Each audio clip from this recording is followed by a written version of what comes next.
ने मैं तारा साथी मोहित पुनिया बताम सारे का जॉब स्टार के यूट्यूब चैनल पर भरी दोपहरी में फिर से स्वागत करूं। तो भाई जितने भी साथी हरियाणा पुलिस हो या यूपी पुलिस कांस्टेबल हो, कोई सा भी कांस्टेबल की तैयारी कर दो, बस ये चीज होनी चाहिए, हाँ भाई कांस्टेबल बनेगा हमारा छोरा, ठीक है। आत्मा लट लेगी मानना, इतना कौन नहीं मानना है। तो जो भी साथी कांस्टेबल की तैयारी करने लग रहे हैं उन सभी साथियों के लिए भाई आज बहुत बढ़िया माल लेके आया हूं। माल का मतलब समझ लो, बहुत बढ़िया मटेरियल है, क्योंकि जो अभी अभी यूपी पुलिस सब इंस्पेक्टर का जो आपका एग्जाम होया है 14 और 15 मार्च को भाई 4 शिफ्टों के अंदर, उन सभी 4 शिफ्टों के अंदर जो जो जीके के क्वेश्चन आए थे, जिसके अंदर आपके बीएनएस के क्वेश्चन भी शुमार हैं, बीएनएसएस के क्वेश्चन भी शुमार हैं, हिस्ट्री पॉलिटी ज्योग्राफी करंट सारे क्वेश्चन शुमार है। वो सारे क्वेश्चन मैं आपको आज की क्लास के अंदर करवाऊंगा। ठीक, यूपीएसआई 14 मार्च 2026 शिफ्ट 1 यानी सारी शिफ्टों के क्वेश्चन है, करीबन ये समझ लो 120 के करीब क्वेश्चन है।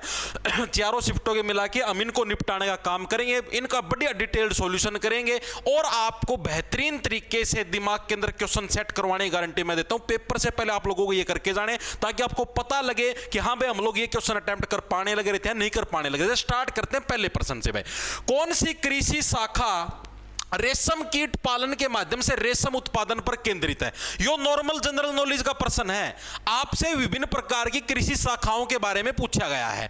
पहली चीज तो जैसे मैं आपको बताता हूं भाई, जो रेशम से जो बिलोंग करती कृषि शाखा उसको हम लोग बोलते हैं सेरीकल्चर। ऑप्शन नंबर बी हमारा करेक्ट हो जाएगा, सेरीकल्चर। इसको कैसे याद रखोगे? जो रेशम के कीट हो ना, कीट का मतलब कीड़े, कीड़े के सारे खेत का मैं सैर करते जाएगा, हर एक खेत का मैं, हर एक गली का मैं, हर जगह वो सैर करने का काम करें, यानी सेरीकल्चर हमारा यहां से निपट गया। दूसरा आता हमारे पास पोल्ट्री। पोल्ट्री किसके अंदर आता है? मुर्गी पालन को क्या बोलते हैं हम लोग?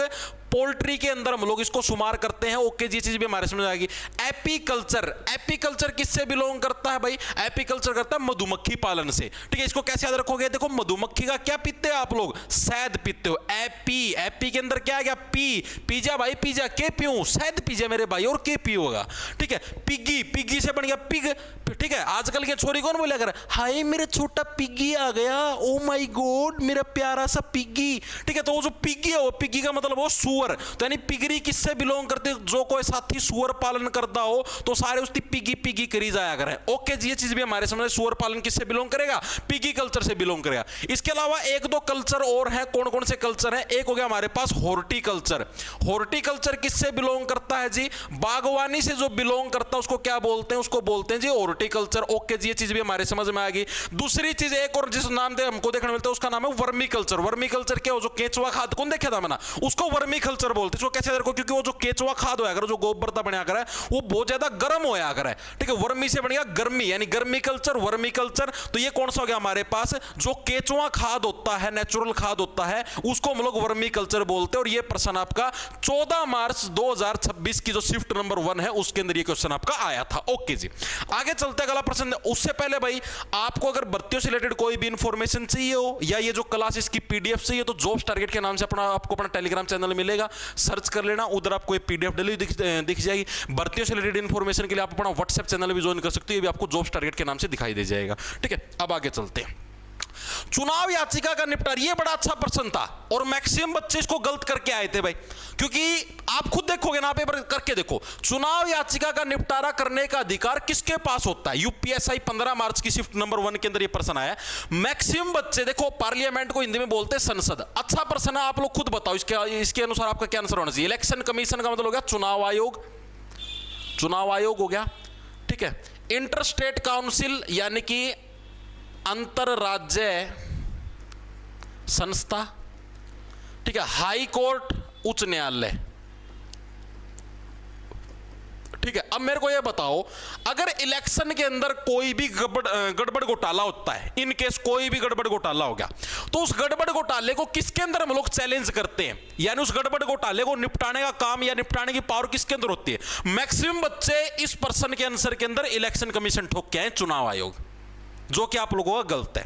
आप लोगों को मैं बता देता हूं, अगर इलेक्शन के अंदर कोई भी गड़बड़ होती है तो उसका निपटारा करने का काम करता है हाई कोर्ट। जैसे मान लिया हमारा कोई भी राज्य, जैसे हरियाणा हो गया, पंजाब हो गया, यूपी हो गया, कहीं पर भी इलेक्शन चलने लग रहे हो, उड़ेगा इलेक्शन का, मैं अगर कुछ भी घपला होता है तो वहां का जो हाई कोर्ट होता है वो उस मामले को निपटाने का काम करता है। और ये जो अपील होती है, जैसे मान लिया मैं अपोजिशन पार्टी हूं, मुझे लगे कि हाँ इलेक्शन के अंदर कुछ घपला है, तो मेरे को भाई 45 दिन के अंदर अंदर है याचिका डालनी पड़ेगी कोर्ट के अंदर, अगर मैं 45 दिन से ज्यादा का समय लेता हूं तो उस केस में मेरे पास है उस इलेक्शन के रिजल्ट को चैलेंज करने का अधिकार समाप्त हो जाता है ऑटोमेटिक। चीजें समझ में आई या नहीं आई? अब जैसे कि वोट चोरी का मुद्दा चला था, आप लोगों ने देखा भी होगा, कांग्रेस ने भाजपा के ऊपर वोट चोरी का आरोप लगाया, ठीक है, राहुल गांधी ने बहुत सारी प्रेस कॉन्फ्रेंस करी वगैरह वगैरह। फिर उस टाइम बहुत सारे बच्चों के ये कमेंट आने लगे, बच्चे क्या मतलब जो भी देखने वाले समाज के लोग, उनके उस वीडियो के नीचे कमेंट आए थे कि जी ये कोर्ट के अंदर क्यों नहीं जाने लग रहा, क्योंकि कोर्ट के अंदर आप उसको चैलेंज नहीं कर सकते। कोर्ट के अंदर सिर्फ आप रिजल्ट आने के 45 दिन के अंदर ही चैलेंज कर सकते हो सकता है कि आने वाली शिफ्टों के अंदर आपसे ये भी पूछ ले, आगे जैसे यूपी पुलिस कांस्टेबल का, हरियाणा पुलिस कांस्टेबल का, उसके अंदर इस तरीके का प्रश्न पूछ ले, ठीक है। दूसरी चीज, अगर आप उच्च न्यायालय यानी कि हाई कोर्ट के फैसले से असंतुष्ट हो तो उस केस में आप लोग सुप्रीम कोर्ट के अंदर जा सकते हो, जिसको हम लोग उच्चतम न्यायालय हम लोग बोलते हैं हिंदी के अंदर। ओके जी, ये चीज भी हमारे समझ में आ गई। दूसरी चीज, अगर कोई भी इलेक्शन से रिलेटेड मामला राष्ट्रपति और उपराष्ट्रपति से बिलोंग करता है, राष्ट्रपति या उपराष्ट्रपति से अगर इलेक्शन का मामला बिलोंग करता है तो ऐसे केस के अंदर हम लोग हाई कोर्ट के अंदर नहीं जाएंगे, ऐसे केस के अंदर हम लोग सिर्फ और सिर्फ सुप्रीम कोर्ट के अंदर ही जा सकते हैं, यानी उच्चतम न्यायालय के अंदर ही जा सकते हैं। उस केस के अंदर हमारे पास हाई कोर्ट के दरवाजे ऑटोमेटिक बंद हो जाते हैं।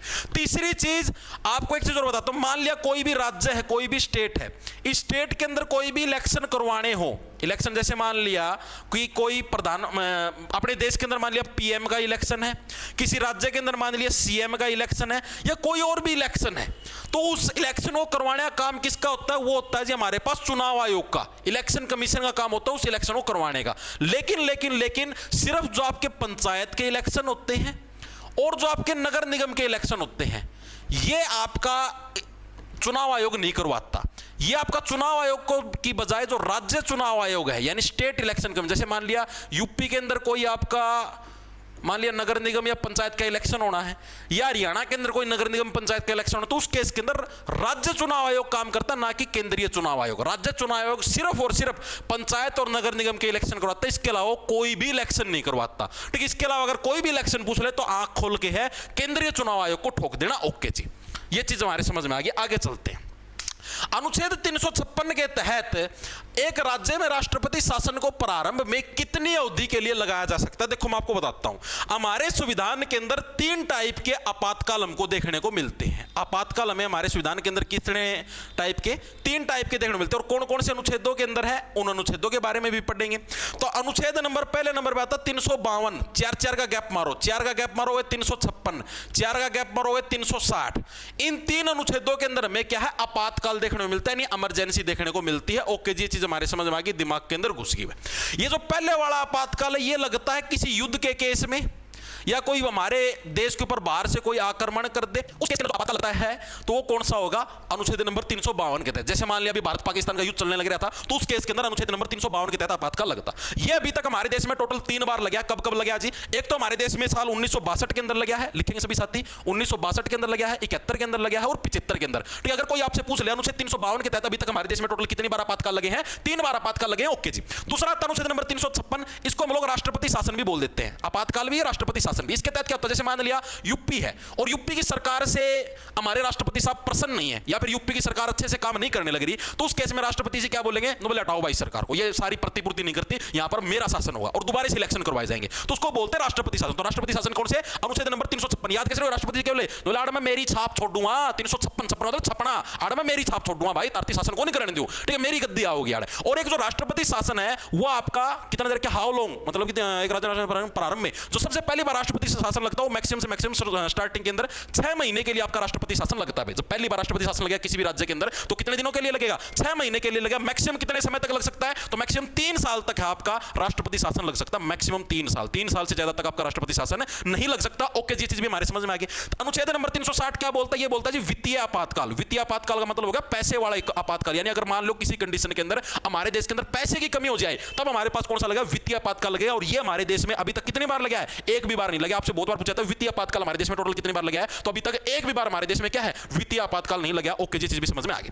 दूसरी चीज, अगर राष्ट्रपति जी राष्ट्रपति शासन की घोषणा करते हैं या आपातकाल की घोषणा करते हैं, किसी भी केस में राष्ट्रपति मान लिया आपातकाल की घोषणा करी, तो आपातकाल की घोषणा होने के 2 महीने के अंदर अंदर 2 महीने के अंदर अंदर क्या है?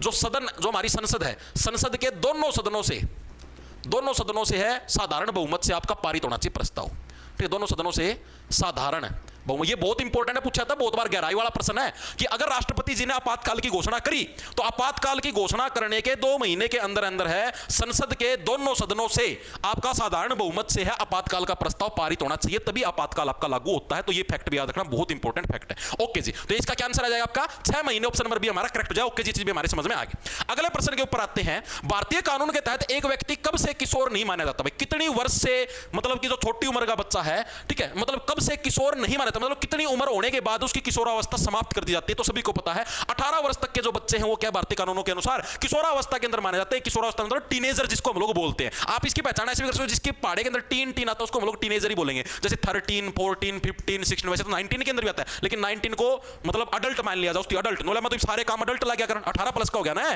ठीक है, अडल्ट करण की मेरे को आजादी मिलेगी तो अब मेरे को अडल्ट माना जाए।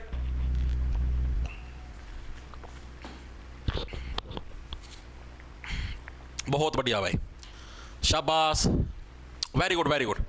अब आते हैं आगे।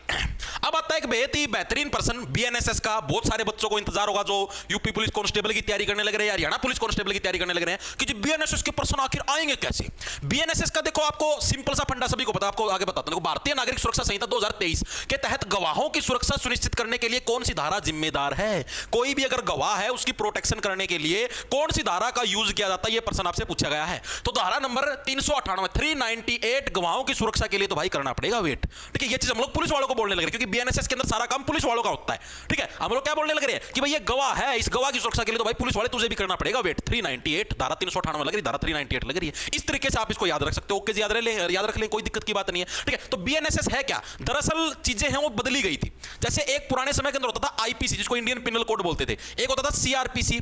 आईपीसी के अंदर तो क्या था, जैसे मान लिया मेरे साथ कोई अपराध हो गया तो मेरे जो अधिकार हो सारे आईपीसी के अंदर है, और मैंने अगर किसी के साथ अपराध कर दिया, मैंने किसी थप्पड़ मार दिया, तो मेरे जो अधिकार हैं या पुलिस वाले जो मुझे गिरफ्तार करें, पुलिस वालों के जो अधिकार वो सारे सीआरपीसी के अंदर दिए गए थे पहले पुराने समय के हिसाब से। वर्तमान में ये चेंज कर दिए गए, साल 2023 के अंदर आईपीसी को कन्वर्ट कर दिया गया किसके अंदर? बीएनएस के अंदर। बीएनएस की फुल फॉर्म क्या है? भारतीय न्याय संहिता। क्या नाम रखा गया इसका? भारतीय न्याय संहिता 2023। ओके जी। जैसे हत्या की कौन सी धारा है, ठीक है, पहले धारा 302 होती थी, ठीक है, वो चेंज कर दी है, ठीक है, अब धारा 102 और 103 के अंदर हत्या की सजा दी गई है, ठीक है। सीआरपीसी है, सीआरपीसी की धारा कौन, सीआरपीसी को किस में चेंज कर दिया? बीएनएसएस, इसको बोलेंगे भारतीय नागरिक सुरक्षा संहिता। क्या बोलेंगे? भारतीय नागरिक सुरक्षा संहिता।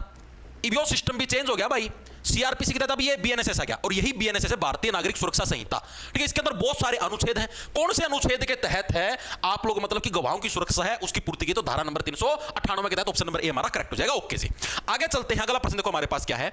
निम्नलिखित में से कौन सा भारत के संविधान के संदर्भ में विधायी शक्तियों और शक्तियों के पृथक्करण के सिद्धांत के बीच संबंध को सबसे अच्छी तरह से वर्णित करता है? बड़ा अच्छा प्रश्न है। विधायी शक्तियों और शक्तियों का पृथक्करण, ये क्या है मतलब है? विधायी शक्तियों का मतलब है जो भी विधानसभा के अंदर जो लोग बैठे हुए उनकी पावर। विधानसभा जैसे यूपी की विधानसभा लगा लो, हरियाणा की विधानसभा लगा लो, उसके अंदर जो बैठे होते हैं उनको क्या बोलते हैं? एमएलए बोलते हैं हम लोग, मेंबर ऑफ लेजिस्लेटिव असेंबली, यानी कि विधायक हो गए। यानी जो भी हमारी विधायक है, यानी एक तरीके से सारे विधायकों का ग्रुप क्या कहलाता है? सरकार कहलाती है, ठीक है। अब जो सरकार होगी, सरकार की जो पावर है और सरकार की पावर का जो बंटवारा है, उनके बीच के संबंध को अच्छे तरीके से कौन सा ऑप्शन दर्शाता है? प्रश्न पूछा गया। संविधान विधायी, कार्यपालिका और न्यायपालिका की शाखाओं के बीच जांच और संतुलन की के एक प्रणाली की अनुमति देता है। भारत में सभी कानूनों को बनाने और लागू करने का अधिकार केवल कार्यपालिका के पास यानी सरकार के पास। ये चीज गलत है, ठीक है। कानूनों को बनाने का अधिकार सरकार के पास है, लेकिन उसको लागू करने का अधिकार केवल सरकार के पास नहीं है, ये आपका न्यायपालिका के पास है। अगर कोई कानून गलत लागू है तो सिर्फ कार्यपालिका मतलब होता है सरकार, सिर्फ सरकार उसको लागू नहीं कर सकती, न्यायपालिका उसके ऊपर बैन लगा सकती है। भारत में विधायी शक्तियां कार्यपालिका और न्यायपालिका में पूरी तरीके से स्वतंत्र है। कार्यपालिका और न्यायपालिका से पूरी, ये गलत है भाई। विधायी शक्तियां तो कार्यपालिका के अधीन है, ठीक है, और अकेली कार्यपालिका नहीं, विधायी शक्तियां कार्यपालिका यानी कि सरकार, न्यायपालिका यानी कि हमारी जुडिशरी, ठीक है, इन सभी के बीच में इक्वली बटी हुई है। शक्तियों का पृथक्करण पूर्ण है। प्रत्येक सरकारी शाखा स्वतंत्र रूप से बिना किसी ओवरलैप के कार्य करती है। क्या यह चीज भी संभव है? ठीक है, तो इसका सही आंसर क्या है? कोई साथी बताएगा? बहुत बढ़िया भाई, बिल्कुल भाई। तो देखो भाई, इसका सही आंसर क्या होगा? शाखाओं के बीच जांच और संतुलन की एक प्रणाली की अनुमति देता है। जो हमारा संविधान है, जो हमारा मतलब कि जो हमारी कानून की बुक है, वो कानून की बुक क्या बोलती है? कानून की बुक ये बोलती है कि जो हमारा संविधान है ना, कानून की बुक वो ये बोलती है कि जो भी पावर है, जो भी शक्तियां हैं, वो विधायी यानी जो हमारी विधानसभा है, कार्यपालिका जो हमारी सरकार है, और जो हमारी न्यायपालिका यानी जुडिशरी है, उनके बीच में जांच और संतुलन की एक प्रणाली की अनुमति देता है, यानी उनके बीच में बैलेंस बनाने की एक अनुमति देता है हमारा संविधान। ठीक है, कैसे बैलेंस? जैसे मान लिया सरकार ने कोई कानून बना दिया, सरकार किसके अंदर? कार्यपालिका को सरकार बोलते हैं। सरकार ने कोई कानून बना दिया, जनता को पसंद नहीं आया, जनता सुप्रीम कोर्ट के अंदर जाएगी। सुप्रीम कोर्ट क्या है? न्यायपालिका। न्यायपालिका क्या पता उस कानून के ऊपर रोक लगा दे, जैसे भी यूजीसी वाला नहीं हुआ था, न्यायपालिका ने रोक लगा दी। ठीक है, फिर वो कानून वापस से क्या पता विधानसभा के अंदर जाए, विधानसभा के अंदर फिर से डिस्कशन हो, विधानसभा वाले डिस्कस करके क्या पता हाई कोर्ट के जज को हटा दें। चीजें समझ में आई? या फिर मान लो लोकसभा है तो लोकसभा वाले डिस्कशन करके तो सुप्रीम कोर्ट के जज को हटा दें। यानी कि सारी चीजें एक दूसरे से जुड़ी हुई हैं, सबके बीच में एक बैलेंस यानी संतुलन और जो जांच है वो बांटी हुई है। हर एक किसी एक के हाथ में सारी पावर नहीं दी गई हमारे संविधान के द्वारा, हमारी कानून की बुक के द्वारा। तो ऑप्शन नंबर ए हमारा करेक्ट हो जाएगा। प्रश्न पूछा गया था, सिंपल है। आगे चलते हैं।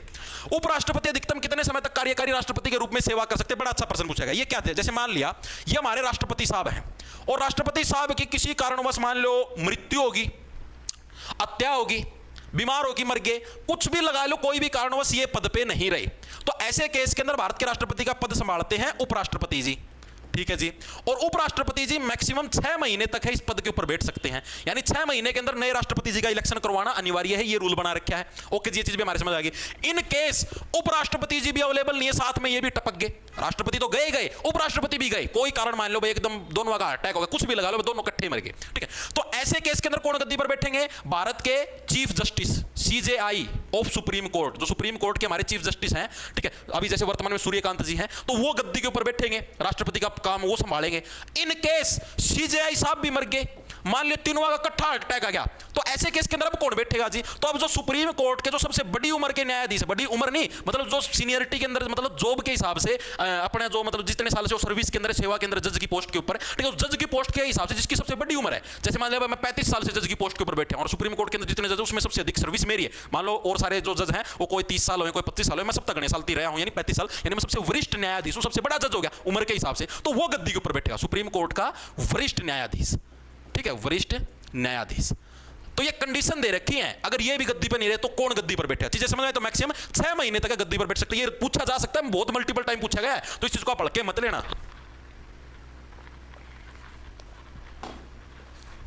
चले आगे, बहुत बढ़िया, शाबाश, very good very good very good. देखो आगे चलते हैं, अगला प्रश्न आता है हमारे पास, लोकसभा का कार्यकाल आमतौर पर कितने वर्ष का होता है? बड़ा टुच्चा और बेसिक सा प्रश्न पूछा गया है।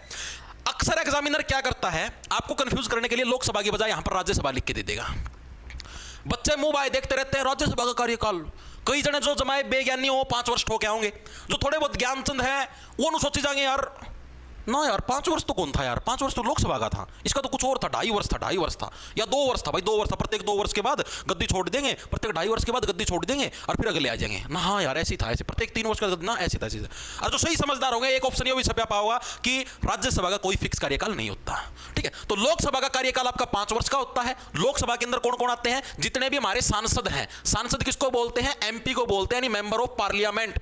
ठीक है, यानी पार्लियामेंट यानी जो भी हमारी लोकसभा के जो भी मेंबर हैं उनको हम लोग सांसद बोलते हैं। इसके अंदर हमारे प्रधानमंत्री साहब भी आते हैं, तो PM साहब का कार्यकाल भी कितना हो गया? 5 वर्ष का हो गया, यानी केंद्र की जो सरकार है वो भी आपकी इसी के अंदर आती है, यानी केंद्र की सरकार का कार्यकाल भी कितना हो गया? 5 वर्ष का हो गया। चीजें समझ में आई? राज्यसभा का कार्यकाल पूछ रहे तो राज्यसभा का कोई भी फिक्स कार्यकाल नहीं होता, राज्यसभा अनंत समय तक आपकी चलती रहती है। लेकिन लोकसभा को क्या राज्यसभा को भंग कर सकते हैं? जी बिल्कुल नहीं। ठीक है, राज्यसभा का कोई फिक्स कार्यकाल नहीं होता, आप भंग कैसे करोगे? सिर्फ लोकसभा को भंग कर सकते हैं। चीजें समझ में आई? जी बिल्कुल आई। वो भी कैसे कर सकते हैं? राष्ट्रपति जी प्रधानमंत्री की मतलब कि जब प्रधानमंत्री बोलते हैं ना कि ना जी राष्ट्रपति बस की बात को नहीं, सरकार चलाना, भंग कर दो आप, तब भंग की जाती है। राष्ट्रपति अपनी मर्जी से भी भंग नहीं कर सकते, वो भी प्रधानमंत्री की सिफारिश पे भंग कर सकते हैं। ओके ओके, आगे चलते हैं। भारत में आयकर का प्राथमिक कानून कौन सा है? जो हमारा इनकम टैक्स डिपार्टमेंट है उसका जो सबसे पहला कानून है वो कौन सा है? तो इनकम टैक्स डिपार्टमेंट का कानून कब बना? सीधी सी बात है, जब हमारा देश आजाद हुआ, आजादी के बाद बना, यानी पहले वाला तो ऑप्शन ही कट गया। ओके जी, और इतने बात तो आया ही नहीं, आयकर अधिनियम होना था, यानी आयकर अधिनियम 1961 डायरेक्ट ऑप्शन से एलिमिनेट कर सको, तो कोई दिक्कत की बात है? वस्तु एवं सेवा कर अधिनियम, तो GST है। ठीक है, गुड्स एंड सर्विस टैक्स जो कि 2017 के अंदर आया था। कौन सा संविधान संशोधन था? 101वां संविधान संशोधन था। अनुच्छेद नंबर पूछ ले तो 279A के अंदर हमें GST का वर्णन देखने को मिलता है। वित्त आयोग के बारे में अगर आपसे पूछ ले तो वित्त आयोग के बारे में वर्णन किसके अंदर मिलता है? अनुच्छेद नंबर 280 के अंदर। याद कैसे रखोगे? एक साथ आपको मान लो वित्त का खजाना, बहुत सारा खजाना दिख जाए, आप लोग बोले सी इतना ज्यादा खजाना, ठीक है, और उससे एक कदम पहले सरकार के बोले अरे खजाना तो दे देंगे, उसका एक कदम पहला GST कौन भरेगा? इसका 279A के अंदर GST होगा। इस तरीके से 101वां संविधान संशोधन बहुत इंपॉर्टेंट है। आयकर अधिनियम इनकम टैक्स एक्ट कब आया? 1961 के अंदर। ओके जी, आगे चलते हैं। किस देश को लंबे सफेद बादलों की भूमि के नाम से जाना जाता है? ये बढ़िया मतलब नॉर्मल जनरल नॉलेज का प्रश्न था, ये आपको किसी बुक के अंदर या उस तरीके से नहीं मिलेगा, ठीक है? ये आपको नॉर्मल जनरल नॉलेज का प्रश्न पूछा गया था इसके अंदर।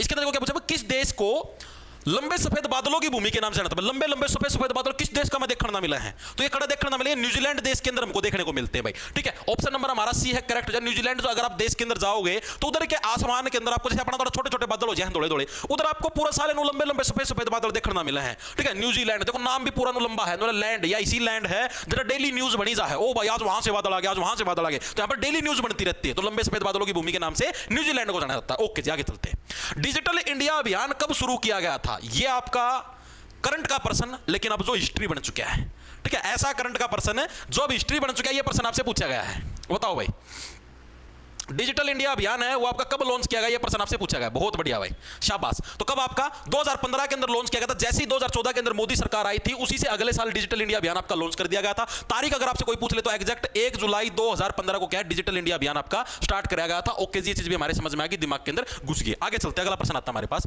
भारतीय कानून के तहत सूचना प्रौद्योगिकी अधिनियम, सूचना प्रौद्योगिकी अधिनियम क्या है? इंफॉर्मेशन टेक्नोलॉजी एक्ट 2000 की कौन सी धारा पहचान की चोरी के लिए दंड से संबंधित है? बहुत इंपॉर्टेंट है। पहचान की चोरी का मतलब है, पहचान की चोरी का मतलब समझे, जैसे मैं किसी की आइडेंटिटी चोरी करने लग रहा हूं, मैं अपनी आइडेंटिटी छुपाने लग रहा हूं, यानी मैं फर्जी आदमी हूं एक तरीके से, घुसपैठिया लगा लो, ठीक है? या फिर मान लो मैं किसी की फेक आईडी बनाने लग रहा हूं, मेरी रियल आईडी है ये है और मेरी कोई फेक आईडी बना ले, तो इसको पहचान की चोरी बोलते हैं, ठीक है? इसके लिए दंड से संबंधित कौन सा आईटी एक्ट जिसके तहत है आपको, अगर आप किसी की पहचान की चोरी करते हो, फर्जी आईडी बनाते हो, तो उसके तहत आपको सजा। और मर्डर किया गया हाँ उत्तरी बेटी का कालचा उठ गया था मेरा, तो मारियो के एकदम मुस्टाहा लिगड़ गया आया। तो पहचान की चोरी से संबंधित जो आपका अनुच्छेद धारा नंबर 66C, ठीक है? तूने क्या है समाज के अंदर छाने के लिए, 66 छाने के लिए क्या है सी टाइप की हरकत करी है, सबसे ज्यादा सी टाइप की हरकत है, तूने किसी की आईडी कॉपी करी, इस तरीके से याद रख लो। ओके जी, एक ये चीज भी याद रखना, बहुत बार ये एग्जाम के अंदर पूछा गया है, ये अभी रेलवे एनटीपीसी के अंदर भी पूछा गया था कि भाई आपका इंफॉर्मेशन आईटी एक्ट है, ये कब आया था? साल 2000 के अंदर। बहुत इंपॉर्टेंट, इसको याद रखना। आगे चलते। उत्तर प्रदेश में सर्वोच्च पदस्थ पुलिस अधिकारी कौन है? अभी जैसे यूपी सब इंस्पेक्टर के अंदर पूछा गया, सेम पर्सन आपसे हरियाणा पुलिस कांस्टेबल के अंदर भी पूछ सकता है कि हरियाणा पुलिस के अंदर सर्वोच्च पदस्थ पुलिस अधिकारी कौन होता है। तो हरियाणा पुलिस के अंदर पूछ ले, चाहे यूपी पुलिस के अंदर पूछ ले, किसी भी स्टेट पुलिस के अंदर पूछ ले, सबसे बड़ा जो पुलिस अधिकारी होता है वो होता है डीजीपी साहब, ठीक है? डायरेक्टर जनरल ऑफ पुलिस, यानी पुलिस महानिदेशक। इनसे जो सेकंड नंबर पे जो पद आता है वो आता है एडीजीपी। एडीजीपी का मतलब additional director general of police, ठीक है? उसके बाद फिर आपके और पद आते हैं, additional director general of police. इसके बाद क्या आता है? उसके बाद आता है आपके पास आईजीपी, पुलिस महानिरीक्षक, आईजीपी, ठीक है? आईजीपी के बाद आता है फिर डीआईजी, ठीक है? Deputy inspector general of police. फिर डीआईजी साहब के बाद आते हैं फिर आपके कौन से एसपी साहब ना, एसपी नहीं एसएसपी साहब आएंगे, सीनियर सुपरिटेंडेंट ऑफ पुलिस। इसके बाद फिर एसपी साहब आएंगे, एसपी साहब के बाद फिर एएसपी साहब आएंगे, फिर आपके डीएसपी साहब आएंगे, ठीक है? तो ये आपके टोटल सारे के सारे क्या हैं? आपके गजेटेड ऑफिसर हैं, ठीक है? आपसे बहुत बार ये भी पूछा जाता है कि किस रैंक से ऊपर के सारे अधिकारी गजेटेड हैं, तो डीएसपी और डीएसपी से ऊपर के जितने भी अधिकारी सारे क्या गजेटेड ऑफिसर के अंदर आते हैं हमारे, ठीक है? इससे नीचे के जितने भी रैंक है, इंस्पेक्टर हो, सब इंस्पेक्टर हो, असिस्टेंट सब इंस्पेक्टर हो, या फिर आपका कांस्टेबल हो, हेड कांस्टेबल, ये सारे आपके नॉन गजेटेड पोस्ट है, ठीक है? तो ऑप्शन नंबर सी हमारा करेक्ट हो जाएगा। ओके जी, आगे चलते हैं। राष्ट्रीय हरित अधिकरण यानी एनजीटी, नेशनल ग्रीन ट्रिब्यूनल, किस वर्ष स्थापित किया गया था? ये प्रश्न आपसे पूछा। ये नेशनल ग्रीन ट्रिब्यूनल है क्या सिस्टम भाई? तो ये भाई मेनली भाई जो आपका पर्यावरण है, ठीक है? पर्यावरण को जो मतलब कि पर्यावरण के अंदर जो एक तरीके से जो ये चीजें फैली हुई हैं, ग्लोबल वार्मिंग वगैरह या और चीजें हैं, ठीक है? या कोई और भी पर्यावरण से रिलेटेड मामला है, उन मामलों को निपटाने के लिए सरकार के द्वारा एक संस्था स्थापित की गई जिसका नाम है नेशनल ग्रीन ट्रिब्यूनल, ठीक है? इसकी स्थापना पूछी गई आपसे, इसकी स्थापना कब की गई थी? तो साल 2010 के अंदर। कैसे 10? बस भाई बस रुक जाओ, बोरी सरियाली का नाश ना करो, तो हमको बनाना ही पड़ेगा नेशनल ग्रीन ट्रिब्यूनल, ठीक है? ओके जी, आगे चलते। अगला प्रश्न देखो हमारे पास क्या है। प्रधानमंत्री, केंद्रीय मंत्री और मुख्यमंत्री किस परिषद का हिस्सा है? कौन सी परिषद का हिस्सा है प्रधानमंत्री, केंद्रीय मंत्री और मुख्यमंत्री? तीनों के तीनों हमारे, इनका तीनों का लक्ष्य क्या है? हमारे देश का विकास करना, ठीक है? तो विकास से क्या चीज आ गई? राष्ट्रीय विकास परिषद के क्या है? तीनों के तीनों आपके सदस्य हैं। ऑप्शन नंबर सी हमारा करेक्ट हो जाएगा। ओके जी, ये चीज भी हमारे समझ में आ गई। अगला प्रश्न आता है हमारे पास, निम्नलिखित में से कौन सी धातु अपनी उच्च अभिक्रियाशीलता के कारण कॉपर सल्फेट से कॉपर को विस्थापित कर देती है? बड़ा अच्छा प्रश्न पूछा है। कॉपर सल्फेट क्या होता है? CuSO4 भाई। जो CuSO4 है, अगर इसके अंदर से हमें कॉपर को निकालना है तो कौन सी धातु है जो कॉपर को रिप्लेस मार सकती है? तो वो मार सकती है कौन सी? सोना, तांबा, जिंक या चांदी। तो जिंक है जो आपका Zn है। Zn क्या है? आपका कॉपर को रिप्लेस मार के खुद चिपक जाता है ताकि कॉपर के ऊपर जंग ना लगे। आप लोगों ने बहुत बार देखा, 10वीं क्लास के अंदर भी पढ़ते हो साइंस के अंदर ये, ठीक है? कॉपर को जंग से बचाने के लिए इसके ऊपर किसकी प्लेटिंग चढ़ाई जाती है? जिंक की प्लेटिंग चढ़ाई जाती है ताकि कॉपर के ऊपर जंग आपका ना लगे। ओके जी, आगे चलते हैं। संवैधानिक उपचार के अधिकार को अक्सर संविधान की हृदय और आत्मा कहा जाता है। इसे इस प्रकार किसने वर्णित किया? बड़ा अच्छा प्रश्न है। आपके संविधान के अंदर 6 टाइप के मौलिक अधिकार आपको देखने को मिलते हैं। मिलते हैं नहीं मिलते? जी बिल्कुल मिले हैं जी। कौन कौन से जी? अनुच्छेद नंबर 14 से 18, 19 से आपका 22 और 23 और 24 और आपका 25 से 28, 29 और 30 और आपका एक है अनुच्छेद नंबर 32। ये सारे के सारे क्या हैं? आपके मौलिक अधिकार हैं। ठीक है, टोटल हमें कितने मौलिक अधिकार देखने को मिलते हैं? हमें 6 मौलिक अधिकार देखने को मिलते हैं। और हमारा जो मूल संविधान था, यानी जिस टाइम हमारा संविधान बना था उस टाइम टोटल कितने मौलिक अधिकार थे? उस टाइम 7 मौलिक अधिकार थे। तो एक कौन सा हटा दिया जी? एक जो मैंने हटाया वो कौन सा था? वो आपका था जी संपत्ति का अधिकार। कौन सा था? संपत्ति का अधिकार। और संपत्ति का अधिकार है उसको मौलिक अधिकारों की श्रेणी से कौन से संविधान संशोधन के तहत हटाया गया? तो आपके पास जो 44वां संविधान संशोधन था, 4 और 4 8, यानी जिसके पीछे 8 आया, यानी 1978 के अंदर हुआ था। ठीक है, इसके तहत इसको हटा के अब इसको क्या कानूनी अधिकार बनाया जाएगा? अनुच्छेद नंबर 301 के अंदर इसको शुमार कर दिया गया है। ओके जी, अब बच गए कितने पास? आपके पास 6 मौलिक अधिकार। 14 से 18, यानी जब भी आप लोगों की उम्र 14 से 18 साल की, जैसे अब आप बच्चे हो मान लो, ठीक है, तो हम 14 से 18 साल की उम्र में बच्चे हो, नाबालिग हो, ठीक है, तो जब भी तुम लोग 14 से 18 साल की उम्र के तुमको क्या चाहिए? फुल समानता चाहिए भाई। मेरा भाई या बहन है उसको भी इतना ही सम्मान दो जितना मेरे को देने लग रहे हो। ठीक है, यानी कि समानता का अधिकार किसके अंदर हमको देखने को मिलता है?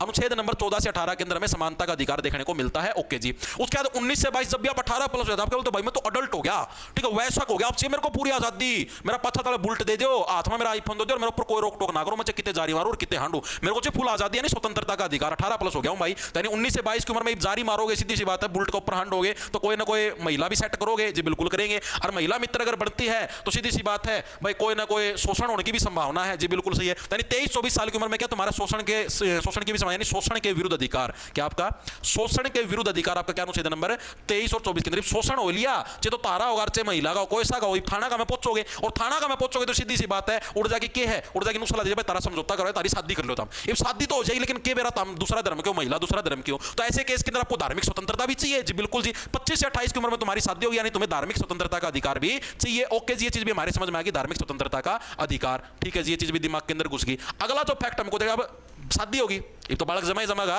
ठीक है, बालक जमेगा तो बच्चा क्या, जब आप 29-30 साल की उम्र के जब वो बच्चा जम जाएगा, यानी अब उस बच्चे को क्या आप शिक्षा और संस्कृति का ज्ञान भी दोगे? जी बिल्कुल देंगे, कोई दिक्कत की बात नहीं है। यानी शिक्षा व संस्कृति का ज्ञान किसके अंदर हमको देखने को मिलता है? 29-30 के अंदर क्या हमें शिक्षा और संस्कृति का ज्ञान हमको देखने को मिलता है। और अनुच्छेद नंबर 32, जब आप 32 साल के हो तब आप क्या बोलोगे? भाई जितने भी कर्म कांड करे उनका उपचार भी करना पड़ेगा, यानी कि संवैधानिक उपचारों का अधिकार हमें किसके अंदर देखने को मिलता है? अनुच्छेद नंबर 32 के अंदर हमें संवैधानिक उपचारों का अधिकार देखने को मिलता है। और संवैधानिक उपचारों के अधिकार को ही क्या है, डॉक्टर जो भीमराव अंबेडकर थे, जो कि बाद में हमारे कानून मंत्री भी बने, उनके द्वारा क्या है, इसको संविधान की आत्मा और हृदय भी कहा गया था। ऑप्शन नंबर हमारा बी है आपका करेक्ट हो जाएगा। ठीक है भाई, चीजें समझ में आई? जी बिल्कुल आगे चलो।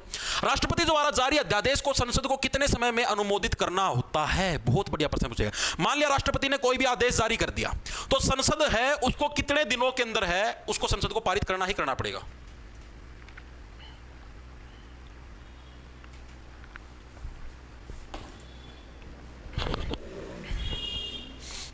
बहुत बढ़िया भाई,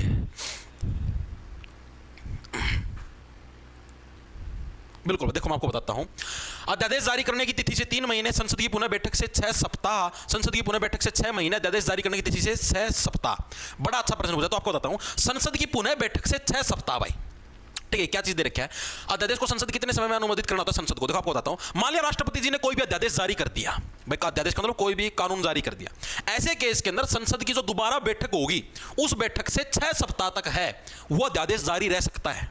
ठीक है, क्या है, जब भी संसद की बैठक होगी, अगली जो बैठक है, पुनः जो बैठक होगी, ठीक है, उस बैठक के आरंभ होने के 6 सप्ताह बाद तक क्या वो अध्यादेश वो कानून प्रभावी रह सकता है। ठीक है, अगर संसद उसे मंजूरी ना दे तब भी, उस केस के अंदर भी। ठीक है, ऑप्शन नंबर बी हमारा करेक्ट होगा इसके अंदर। आगे चलते हैं जी। यदि राष्ट्रपति का पद रिक्त हो जाए तो नया राष्ट्रपति कितने समय में चुना जाना चाहिए? आप लोगों को देखो एक चीज और बताता हूं, आप लोगों ने भी देखा होगा कि यूपी पुलिस के जो मतलब कि सब इंस्पेक्टर की भर्ती लगा लो, आगे जो कांस्टेबल की भी भर्ती होगी, यहां पर हिस्ट्री ज्योग्राफी का रोल बहुत कम होता है। कोई इक्का दुक्का पर्सन देखने को मिलता है एक शिफ्ट के अंदर, मैक्सिमम पर्सन आपको पॉलिटी के देखने को मिलते हैं, आप खुद देखने भी लग रहे हो। जी बिल्कुल। तो राष्ट्रपति का पद रिक्त हो जाता है, नया राष्ट्रपति, अभी भी तो बताया था, राष्ट्रपति का पद, जैसे एक प्रश्न अभी 2 मिनट पहले पूछा गया था कि राष्ट्रपति का पद रिक्त हो जाता तो उसके केस में कौन बैठेगा गद्दी के ऊपर? उपराष्ट्रपति बैठेगा। और कितने समय तक? 6 महीने तक बैठ सकता है मैक्सिमम, क्योंकि 6 महीने के अंदर दोबारा इलेक्शन करवाना जरूरी है, यानी 6 महीने के भीतर ऑप्शन नंबर डी हमारा करेक्ट हो जाएगा। ओके जी, ये चीज भी हमारे समझ में आ गया। आगे चलते हैं। निम्न में से कौन सी समिति भारतीय संसद की स्थायी समिति कहलाती? बड़ा अच्छा प्रश्न पूछा गया। हमारी संसद के अंदर 2 टाइप की समितियां हमको देखने को मिलती हैं, एक तो होती है स्थायी समिति, एक होती है जी अस्थायी समिति।